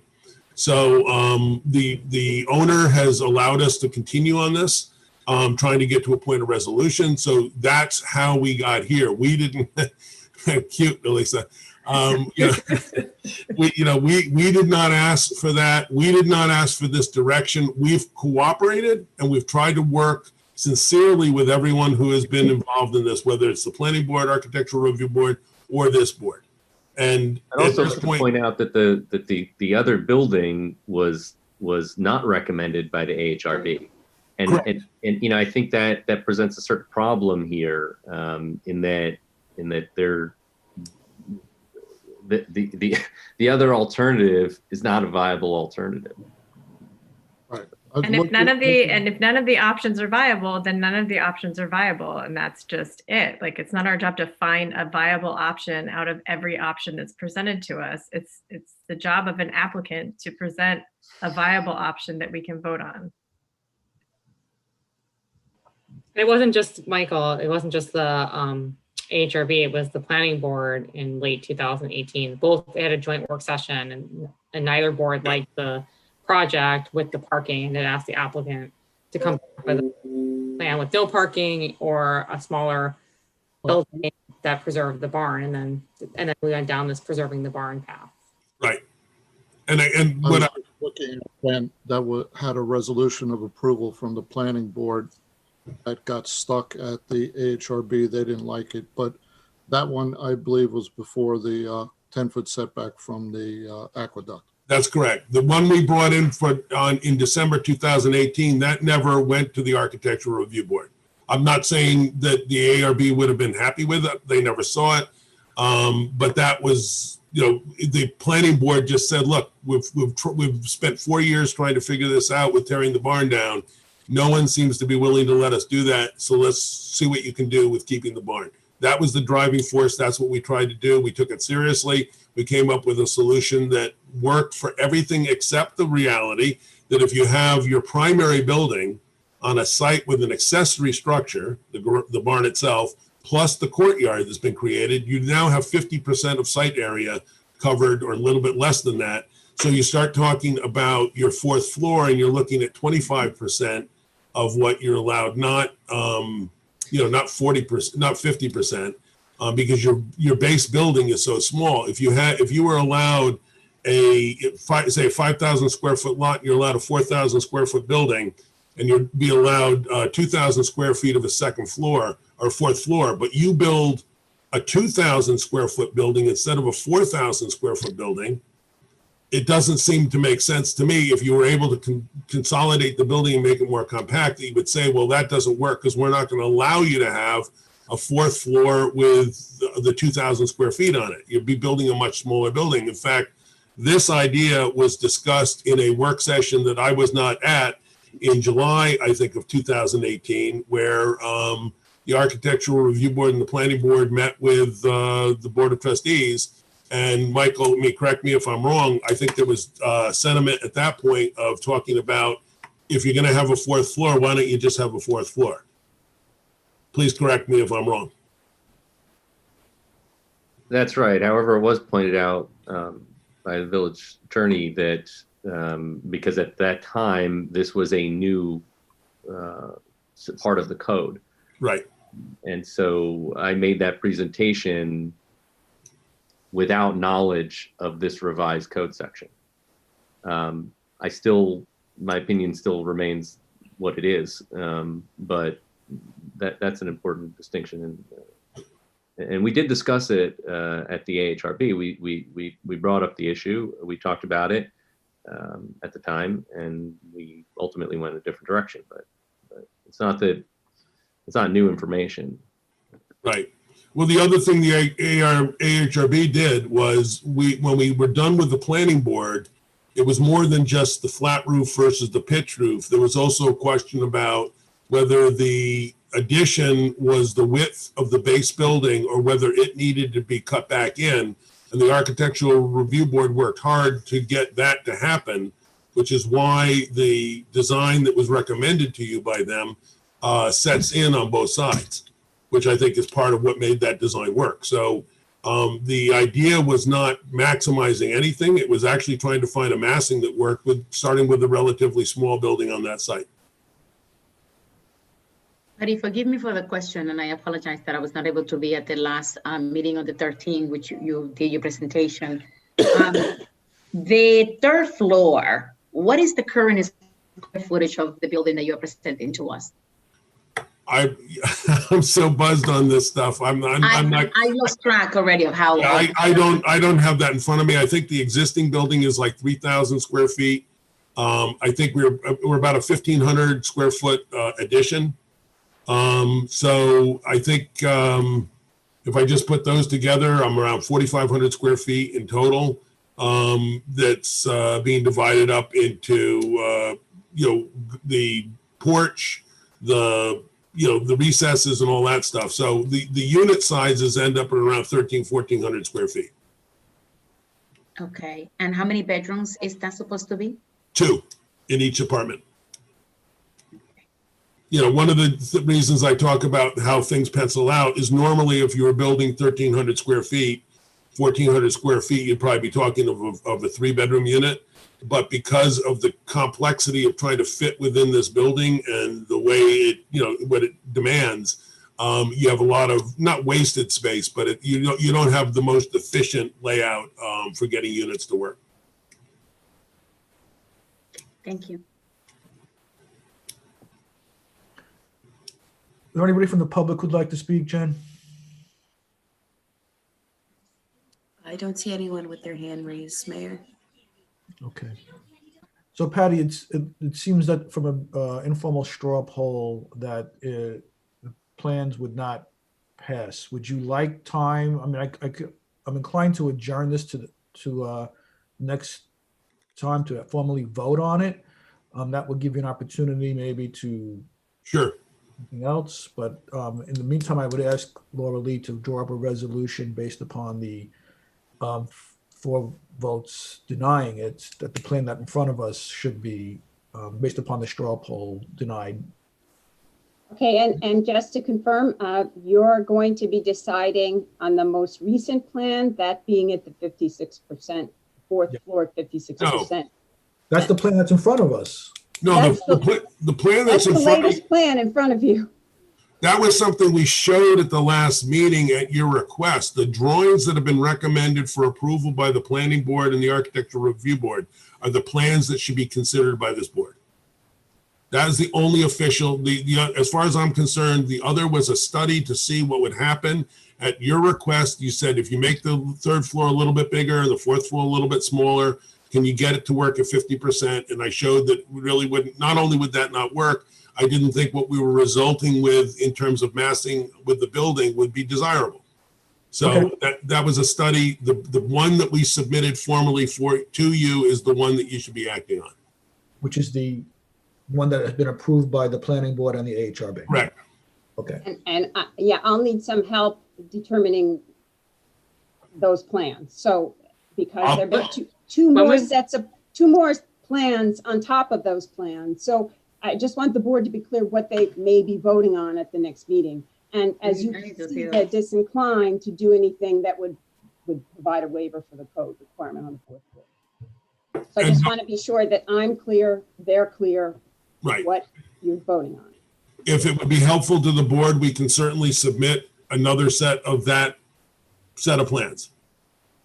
I think it would be very helpful. So they have the actual plans in front of them. Yep. I think that would be helpful because it is a little bit Can we just confusing. not have the building department provide that, what was approved, the last approved plans? That would be easier for me. I just wasn't trying to put work on Ed. Double check I it. have it right here behind me. Yeah. Yeah.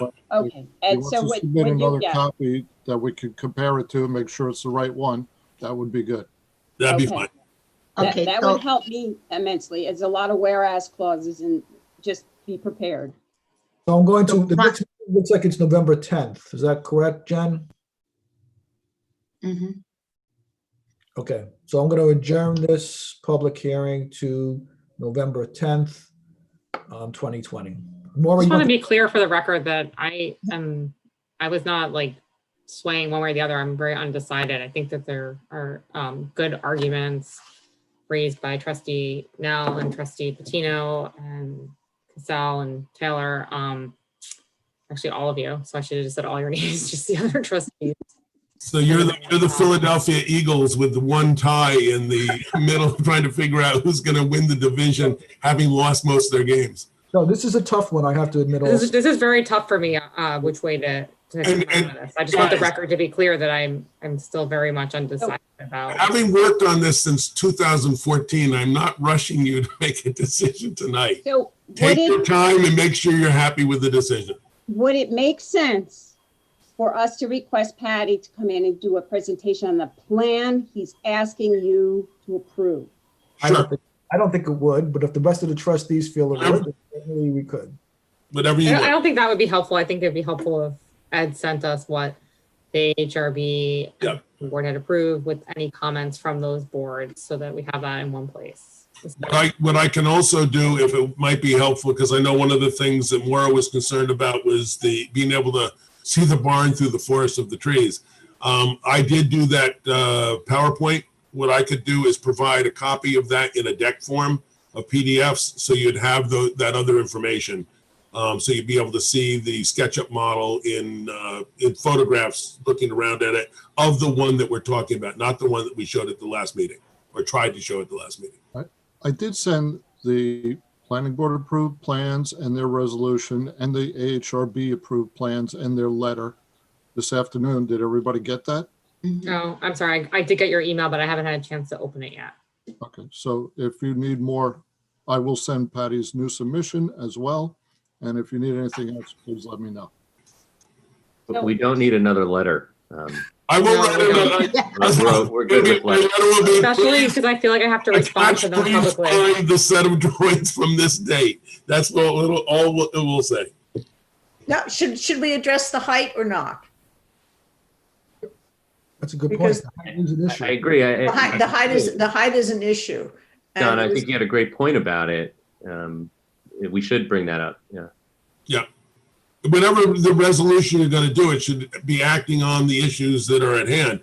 And we also did make the note that our hope is that once we took the existing roof off, we would find that we were able to sister with the existing attic rafters, and that would save that additional space, so we would not be over the whatever that height is permitted to be. 45 feet. Well, I think, I think Donna's point is important, and it's that the drawings, if we're to vote on a drawing that you're with the 70% coverage, that drawing should show the building at 45 feet. And if you get to the point where something cannot be adjusted and it's verified by the building department, you can come back and that can be looked at.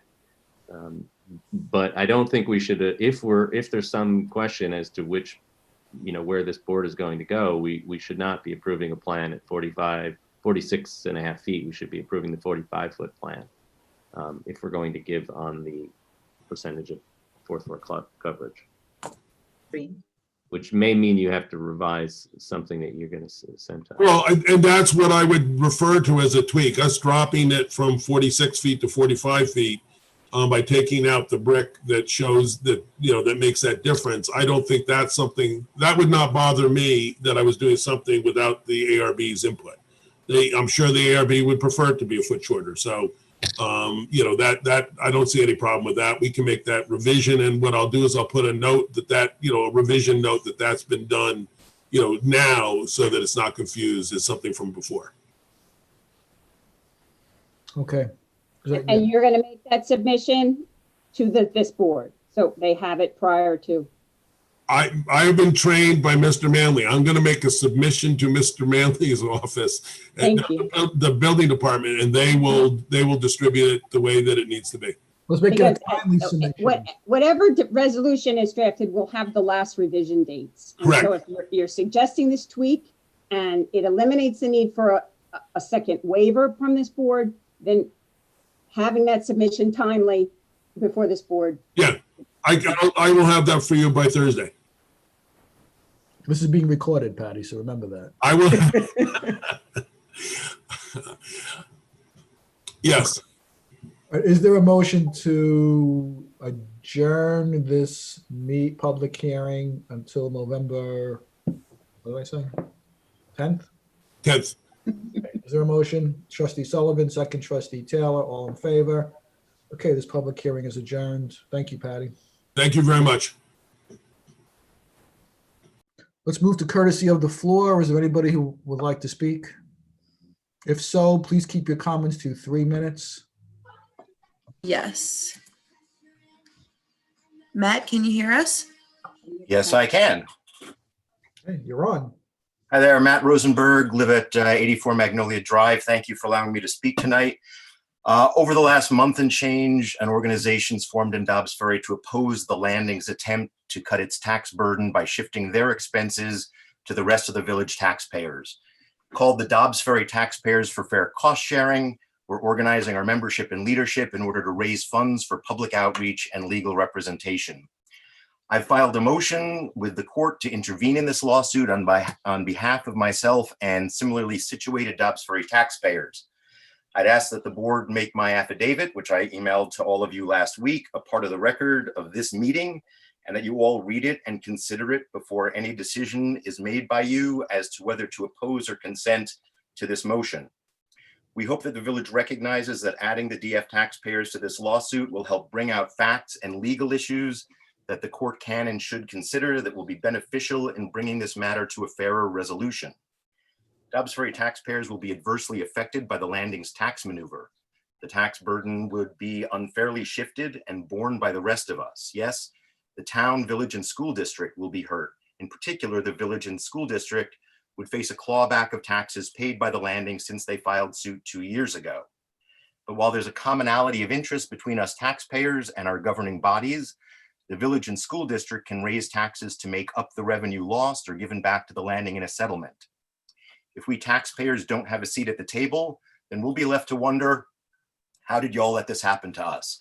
As we dig deeper into our pockets to make up for a tax shortfall estimated at over $1 million a year. The landing owners would have created this problem, we would carry the burden, and they would benefit from it into the future. I'm informed and believe that attorneys Mark Scharf, Clinton Smith, and Joseph Danko have been meeting over the past 2 years with and without court attorney Renee Matola to try to settle this case, but it remains unsettled. The factual and legal arguments that are a matter of public record are strictly those of the landing's attorney, Andrew Shriver. No counter arguments have been briefed and filed with the court to my knowledge. Maybe Sharp, Smith, and Danko think they have conceived of and evaluated all the relevant facts to be found in the landing's 12+ year approval process and its long and litigious history to date. Maybe they feel they've considered all of the rights, remedies, and legal arguments to bring to the table in this matter. Maybe they've thought of everything, but maybe they have not. DF taxpayers, which includes able, civically involved professionals, including attorneys, municipal planning specialists, and village officials who were part of the landing's approval process, want to be able to participate in the conversation with the school, village, and town, and the assessor, and be heard so as to contribute to the strategic planning and settlement posture that would lead to a favorable and fair resolution. To date, we have been shunned and kept in the dark. We can be a resource and play a useful role. We ask that the board consider our application, hear us directly on what we may contribute, and advise the board's counsel to consent on our motion. The landing will absolutely object to our intervening. It would be shameful for this board to join with these shameless neighbors of ours to expressly or tacitly oppose our participation. Thank you. Thank you, Matt. Anybody else from the wants courtesy of the floor? No one else has their hand raised. Okay, so let's move to matters requiring action. Action item number 1 is to consider a motion to approve updates to master fee schedule. Ed, can you speak to this, or does Jeff speak to this? And does this concern the rec fees that we've changed? The rec fees are part of our fee schedule, but you've already done that. These are updates to some antiquated fees that are supposed to be looked at by the board every couple of years and updated, and it seems there have been some changes to the fee schedule without board approval. So what we've done is try to bring everything around in line to what is actually being done and have you look at it and approve it. So it's officially in the code book. Okay, anybody have any comments about it? I have a question, Ed. Sorry, these aren't paginated, so I'll just refer to code section 264-19. There's a change. I mean, the one that seemed very significant to me was a change from a $5,000 fee to a $10,000 fee. That's for a subdivision park or playground fee. Can you talk a little bit more about that particular one? I think that one the rec fee, that was a mistake. We're just eliminating, I believe. So the rec fee was already spoken about in one section of the code. And then it was just a random, another line on the fee schedule that addressed it again. And I don't know why. There was nothing to back that up. So if I understand this correctly, the red is proposed changes. Proposed changes or deletions. Okay. Deletion then, because it does say change to $10,000. Yeah, let's see, it's 1, 2, 3. It's the fourth page, the second item on the page under code section 264-19. It says subdivision park or playground fees per unit change to $10,000. Yeah, that one, that's a mistake. That should be removed because the rec fees are already addressed and you approved that last month. That's right. I just wanted to make sure that this is very clear, and so that we often have minor issues with charts and they turn out to be big problems down the road. Right. So that was the one that stood out to me. I will talk to Liz about removing it instead of. I think that we have another typo on 171-3E, 25 cents changed to $300 from excavation permit. Right, it was 25 cents per cubic foot of soil. And nobody was able to ever, get an accurate measurement. Number. Right. So it would have, most jobs would have been that or higher. So we just thought we'd make it a base number to avoid the confusion. Thanks, Ed. So what I also see for the fire inspections, 180-11, it says renewal $500 and it says remove line. So what is that? What does that mean? We don't do renewals. So we have fire inspections that are done yearly for places of assembly and every 3 years for multiple dwellings. So somebody doesn't come in and renew. They have another inspection on that schedule, which is the same fee all the time. You don't come in and say, I want to renew my fire inspection, because that would be converse to the intent of the code. The code is to make sure that a building CO and their fire protection stays in place every year that the state says we have to inspect it. I don't know how that got into the fee schedule, but it's useless, so it's being removed. Ed, can I ask you something funny, because I just went through this. I'm very curious about this one. Temporary certificate of occupancy, 31 to 60 days, from $125 and $75 to $600. Is that to be in compliance with other municipalities? I haven't done a study, but I can tell you that that's accurate. The idea is that, a lot of times temporary COs are often asked for by buildings, especially apartment buildings and things like that, so they can try and start selling units or putting people in there. Mm-hmm. And then they just don't finish the work because it's so low. They're just like, well, I'm making so much money now, I'll just pay the fees when they come in and remember to get it from me. So the higher fee schedule is more intent to make them remember and to finish their projects and get everything safe, fire safety up to date, and not continue a TCO, but go for that full CO. I'm kind of in support of that. That's a very good change. Thank you. Any other Yeah, I comments? agree. It's a tool for people to not finish off the important, things that need to get done, and then, just that goes on for years, and then buildings don't have C of O, and there's all kinds of legal problems related to that. So. Yeah, and for the record, Michael, actually, there's other municipalities that every 30 days is $600.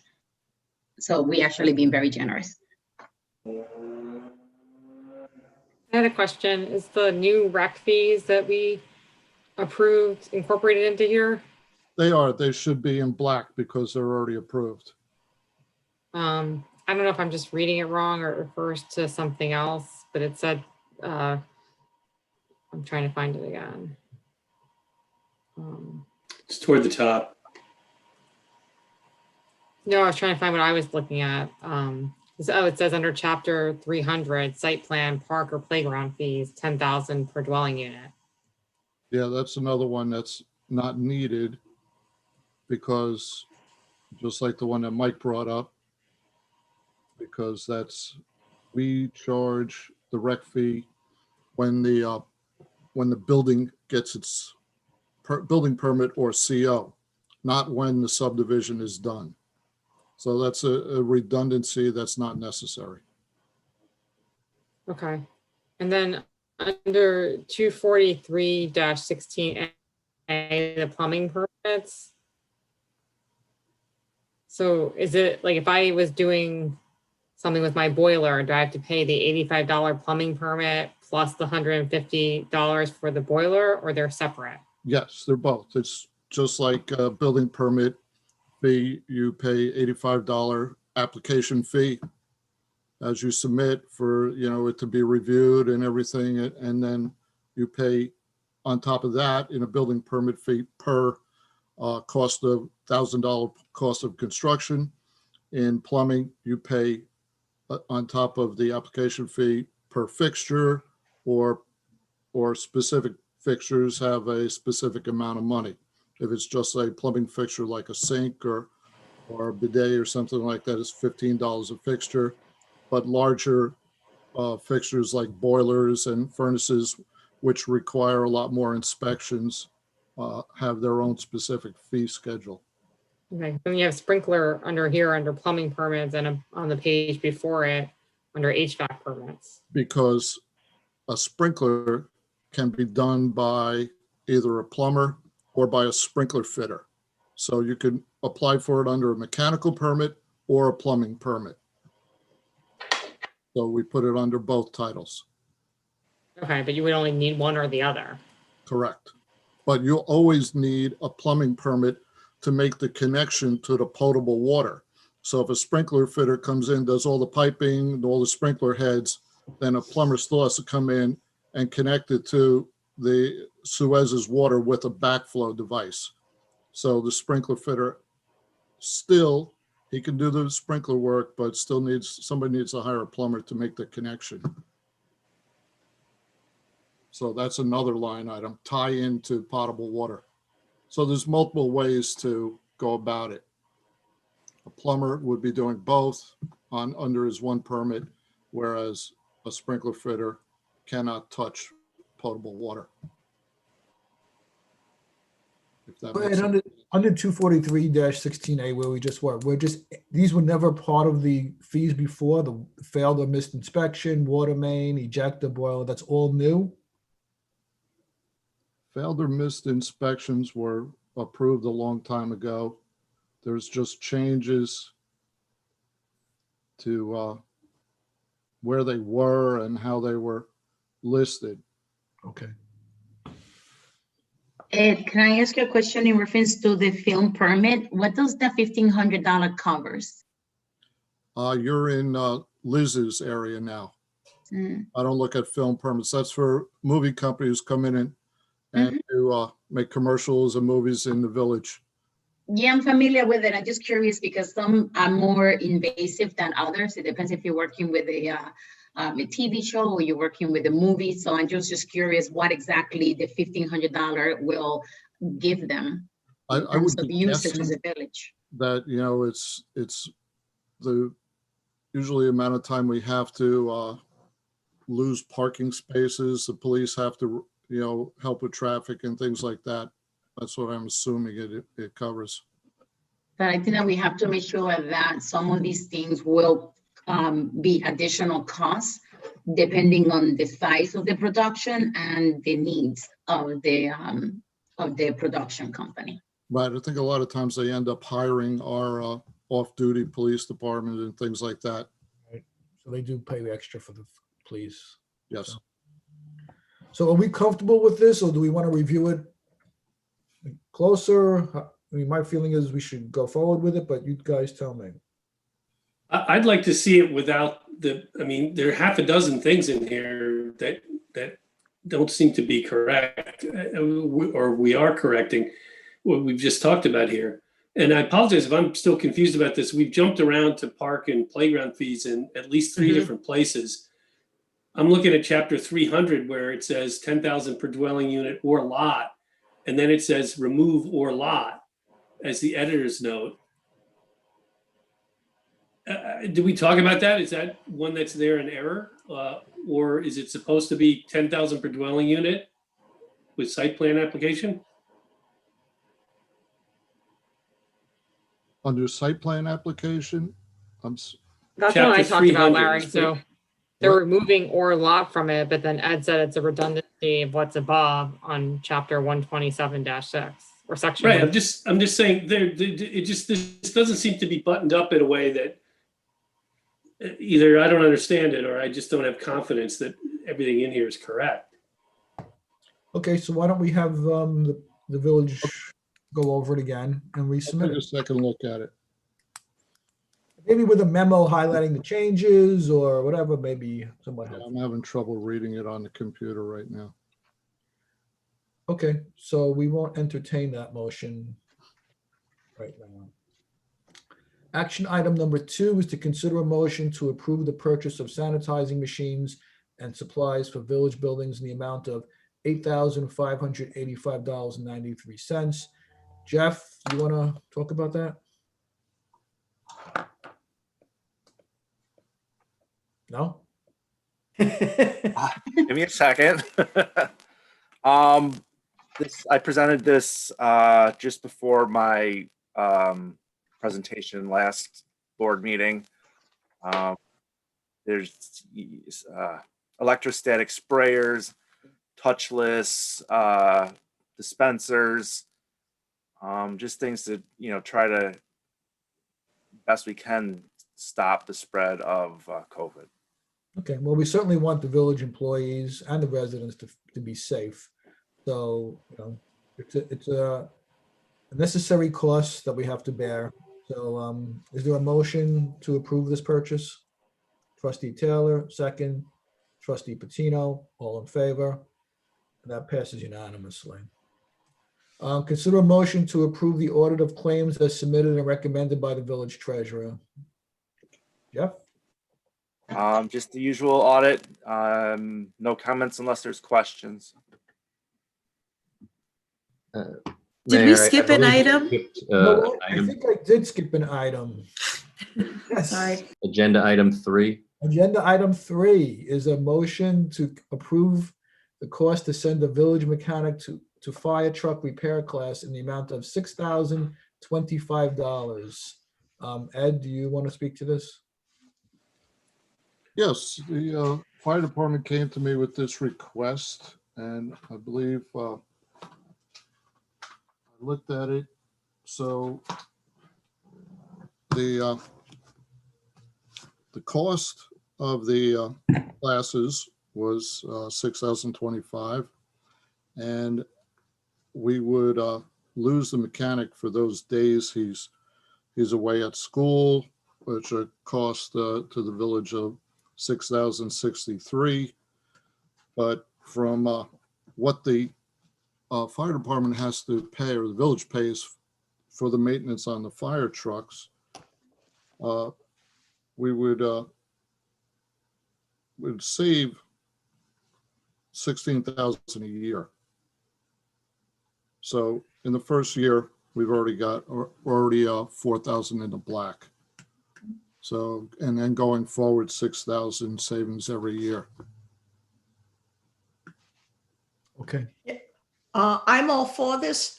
I would like to, if there's some way we can guarantee that the person who is trained to do this is going to stay with us for a couple of years, so we don't have to do this like every year.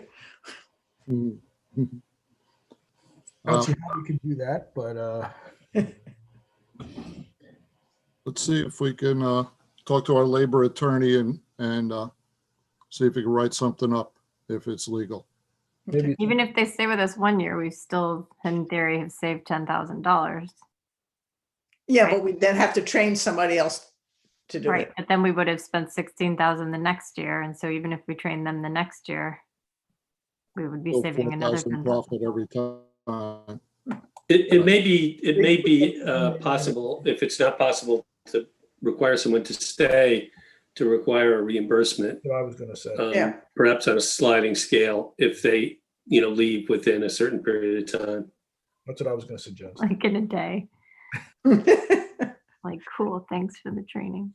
Yeah, right. I'm going someplace else now. Yeah. They're not gonna do that. So is there a motion to approve this? Trustee Sullivan, second. Trustee Nell, all in favor? It passes unanimously. Just for the record, I want to note that the village attorney, Laura Lee Dixon, had to leave and go to a different meeting. So she's not with us right now.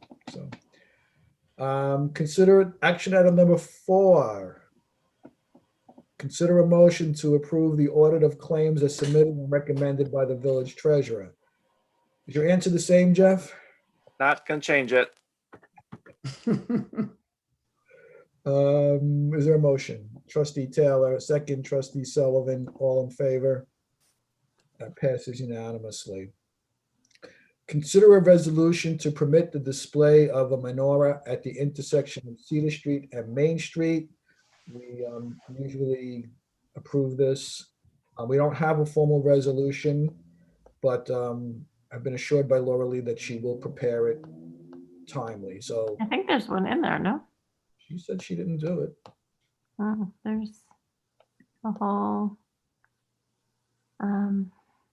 resolution of the Board of Trustees of the Village Dobbs Ferry to permit the display of a menorah at the intersection of Cedar Street and Main. There's 4 whereases in there. There is a resolution, so we have it. I put a motion for this resolution. Trustee Nell, second. Trustee Casal, all in favor? And that passes unanimously. Action item number 6 is to consider a motion to authorize Police Chief Guevara to sign an intermunicipal agreement with Westchester County regarding the mutual aid and rapid response plan for police departments and Westchester County.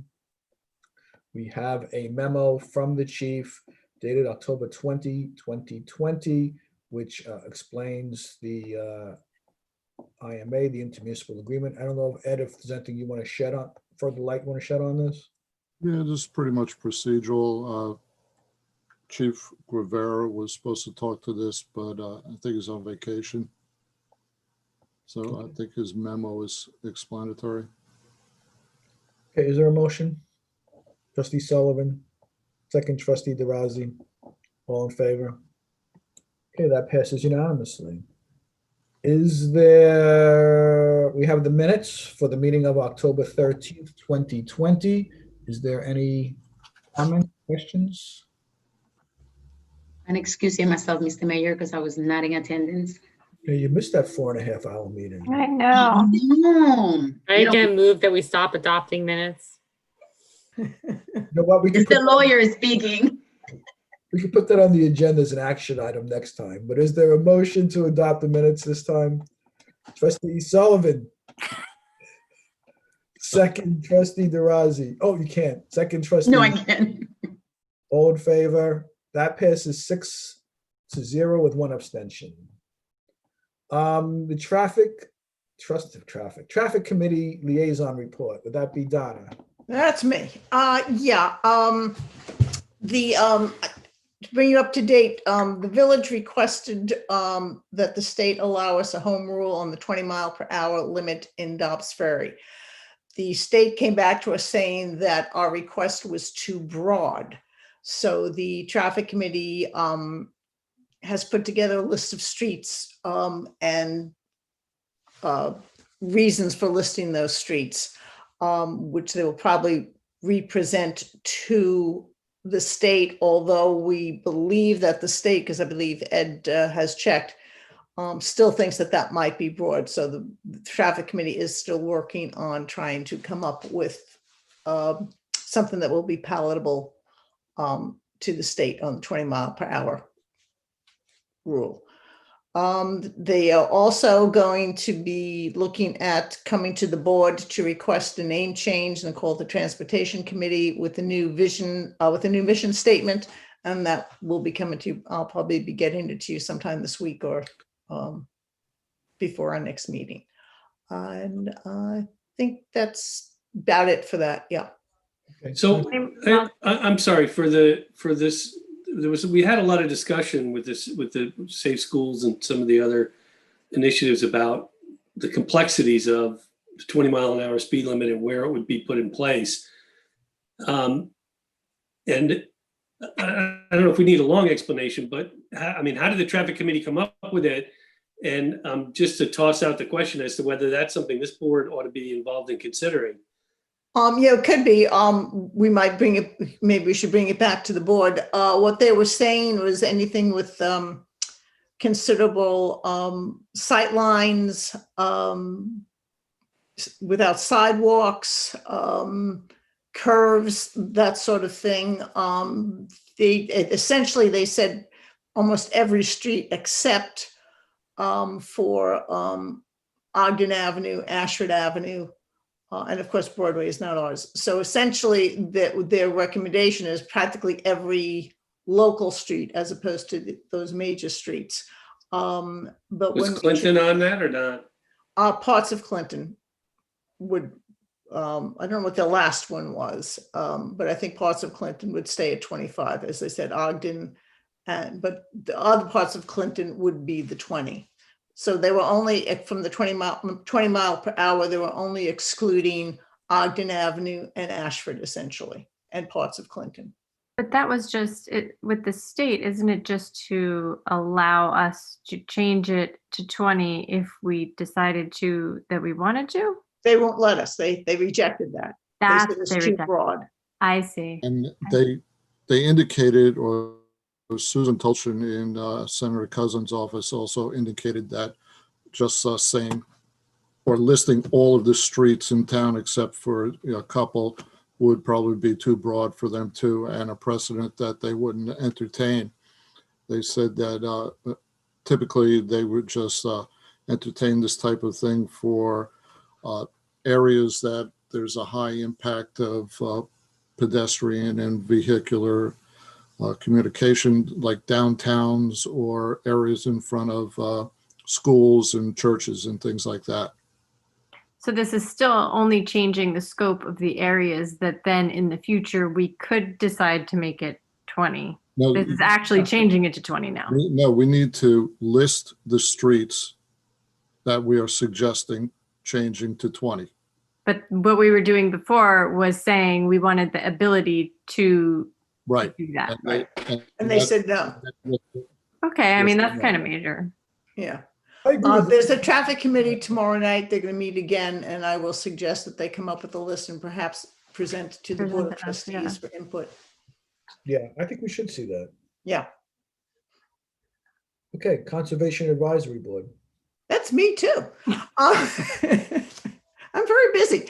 The CAB co-sponsored the rivers cleanup last weekend, as well as the planting trees in Chauncey Park, and they've been very active in coordinating and doing things in town. So, just to clarify, did they notify anybody else, like the Parks Department, that this is? No, they didn't know. That was a mistake. They did notify Ed and the DPW. I did not. I probably should have told them to notify the Parks Department, and I missed that. Well, you did. But they do know now that anything they do in that park has to go through the Parks Department as well. In any parks. Yeah. Okay. Planning Board. That's me too. want to raise. They're not really in Planning board, retirement. probably just the two things that would be of interest to the board. 113 English Lane, there was, because that will be coming to us, it's in the DT zone. There was some concern that the original plans came right up to the property line, and there was concerns about that for pedestrian safety. And the applicant has shifted that back 5 feet off the property line. So they did do that. It's still under review at the planning board. They're not finished with it yet. And 156 Palisade Street, which will not be coming to us, but there have been many discussions about compliance of that building on the site. It doesn't comply with the code as it is now. And as you know, the planning board is working on revising the zoning code for the MDR2 zone. And they're almost there. But 156 doesn't comply with that either. So that's sort of in limbo. It's still in the pre-submission stage. Parks and Rec. Can hear you. Parks and Rec. Oh, I didn't hear you. You spoke so softly. I had no idea what you said. Yeah, so the recreation department did the, I don't remember what it's called. What's it called? Field of Screams on Friday night. I went with my kids. It was pretty well decorated. They did a really good job. My kids were scared. I got spooked a couple of times. Kendra actually got me twice. That was not fun, but funny. It was good. And I actually, because of COVID, they had a registration system. So you had to block out a half hour, but it kind of made the line better. So there wasn't as many, you didn't have to wait in this long line at your kids, like trying to keep them entertained. I know they did the window painting, and they have the firehouse is giving out candy, and you can decorate your car. And I think they're giving, Elisa, correct me if I'm wrong, a prize if you have your best decorated car, right, on Halloween. Since there's not going to be downtown trick-or-treating, they're going to have like people do a drive-by parade at the firehouse, and they can collect candy there. I have a question about that. There's probably nothing we can do about that now, but we do have people voting down there now, and the lines are quite long, and I think there's additional traffic. So the rec department should take that into consideration, that there may be additional traffic down there. When does the voting end? Is it October 30th or November 1st?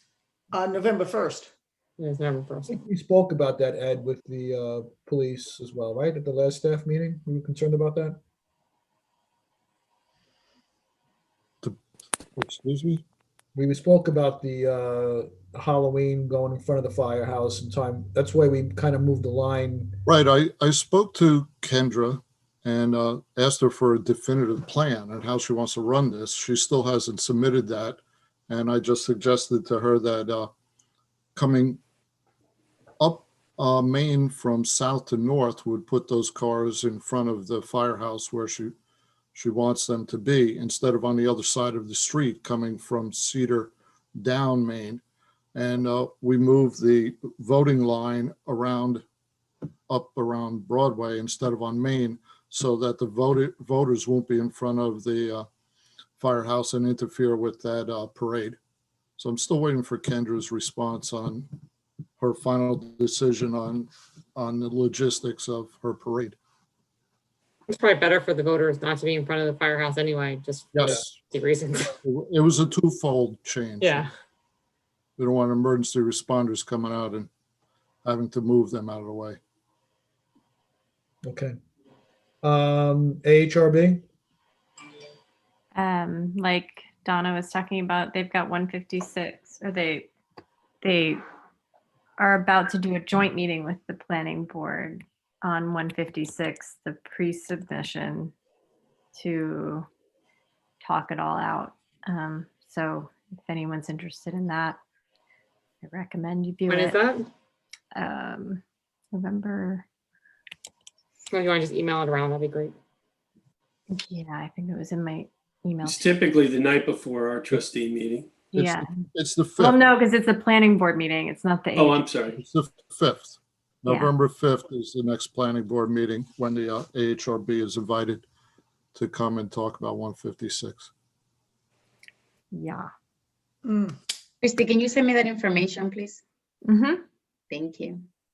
Youth Service Council? Well, our team has been working on a new PSA. They actually have a lot of discussion over it. As you guys might remember, there was one that was done.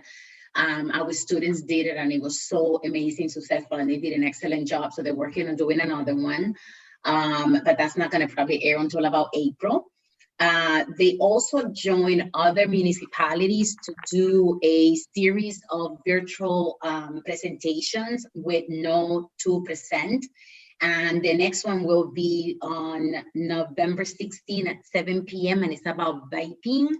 And the last one is December 8th at 7 p.m. and that one is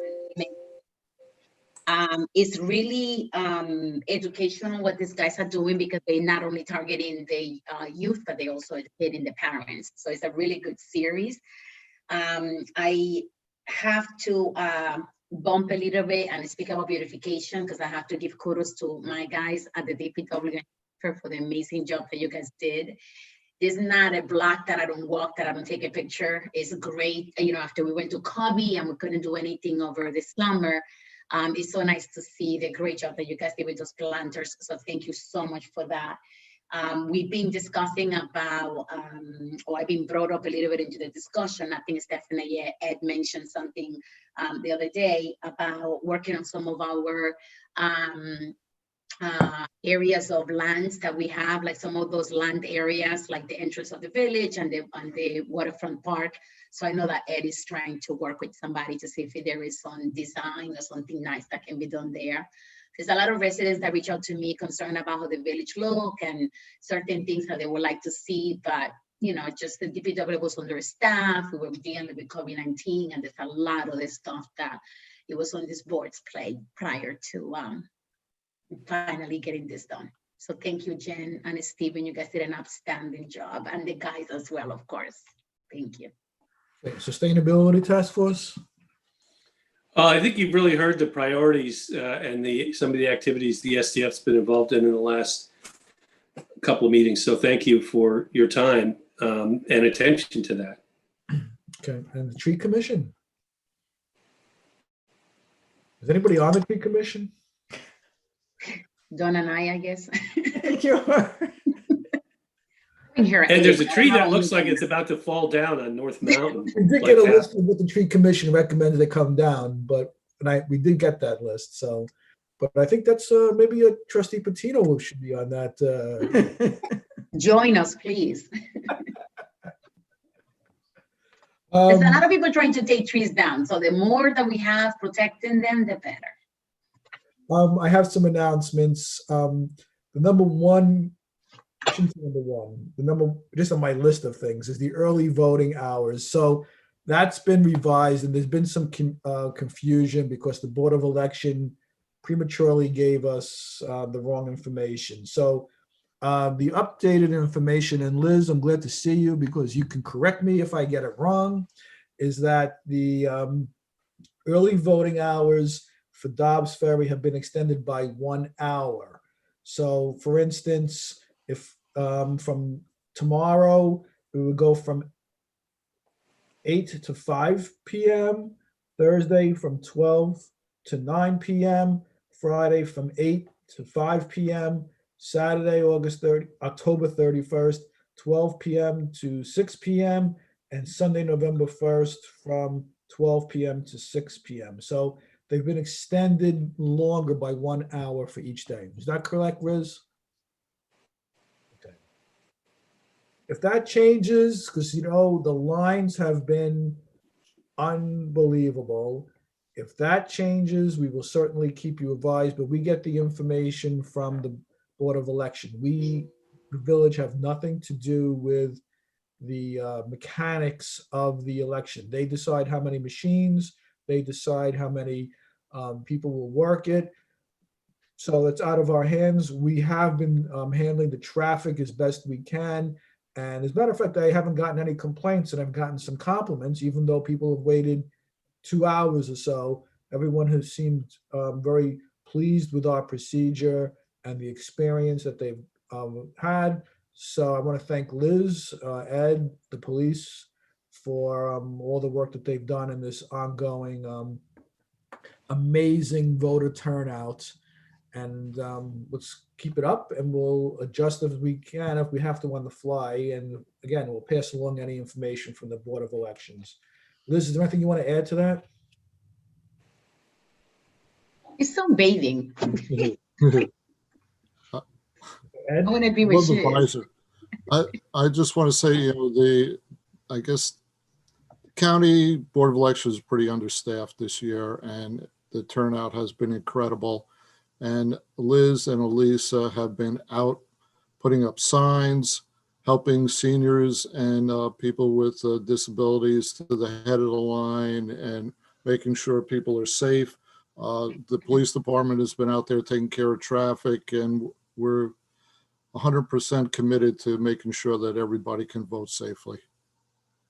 Yes. So again, we've extended it, not we, the Board of Elections have extended it by 1 hour for each day.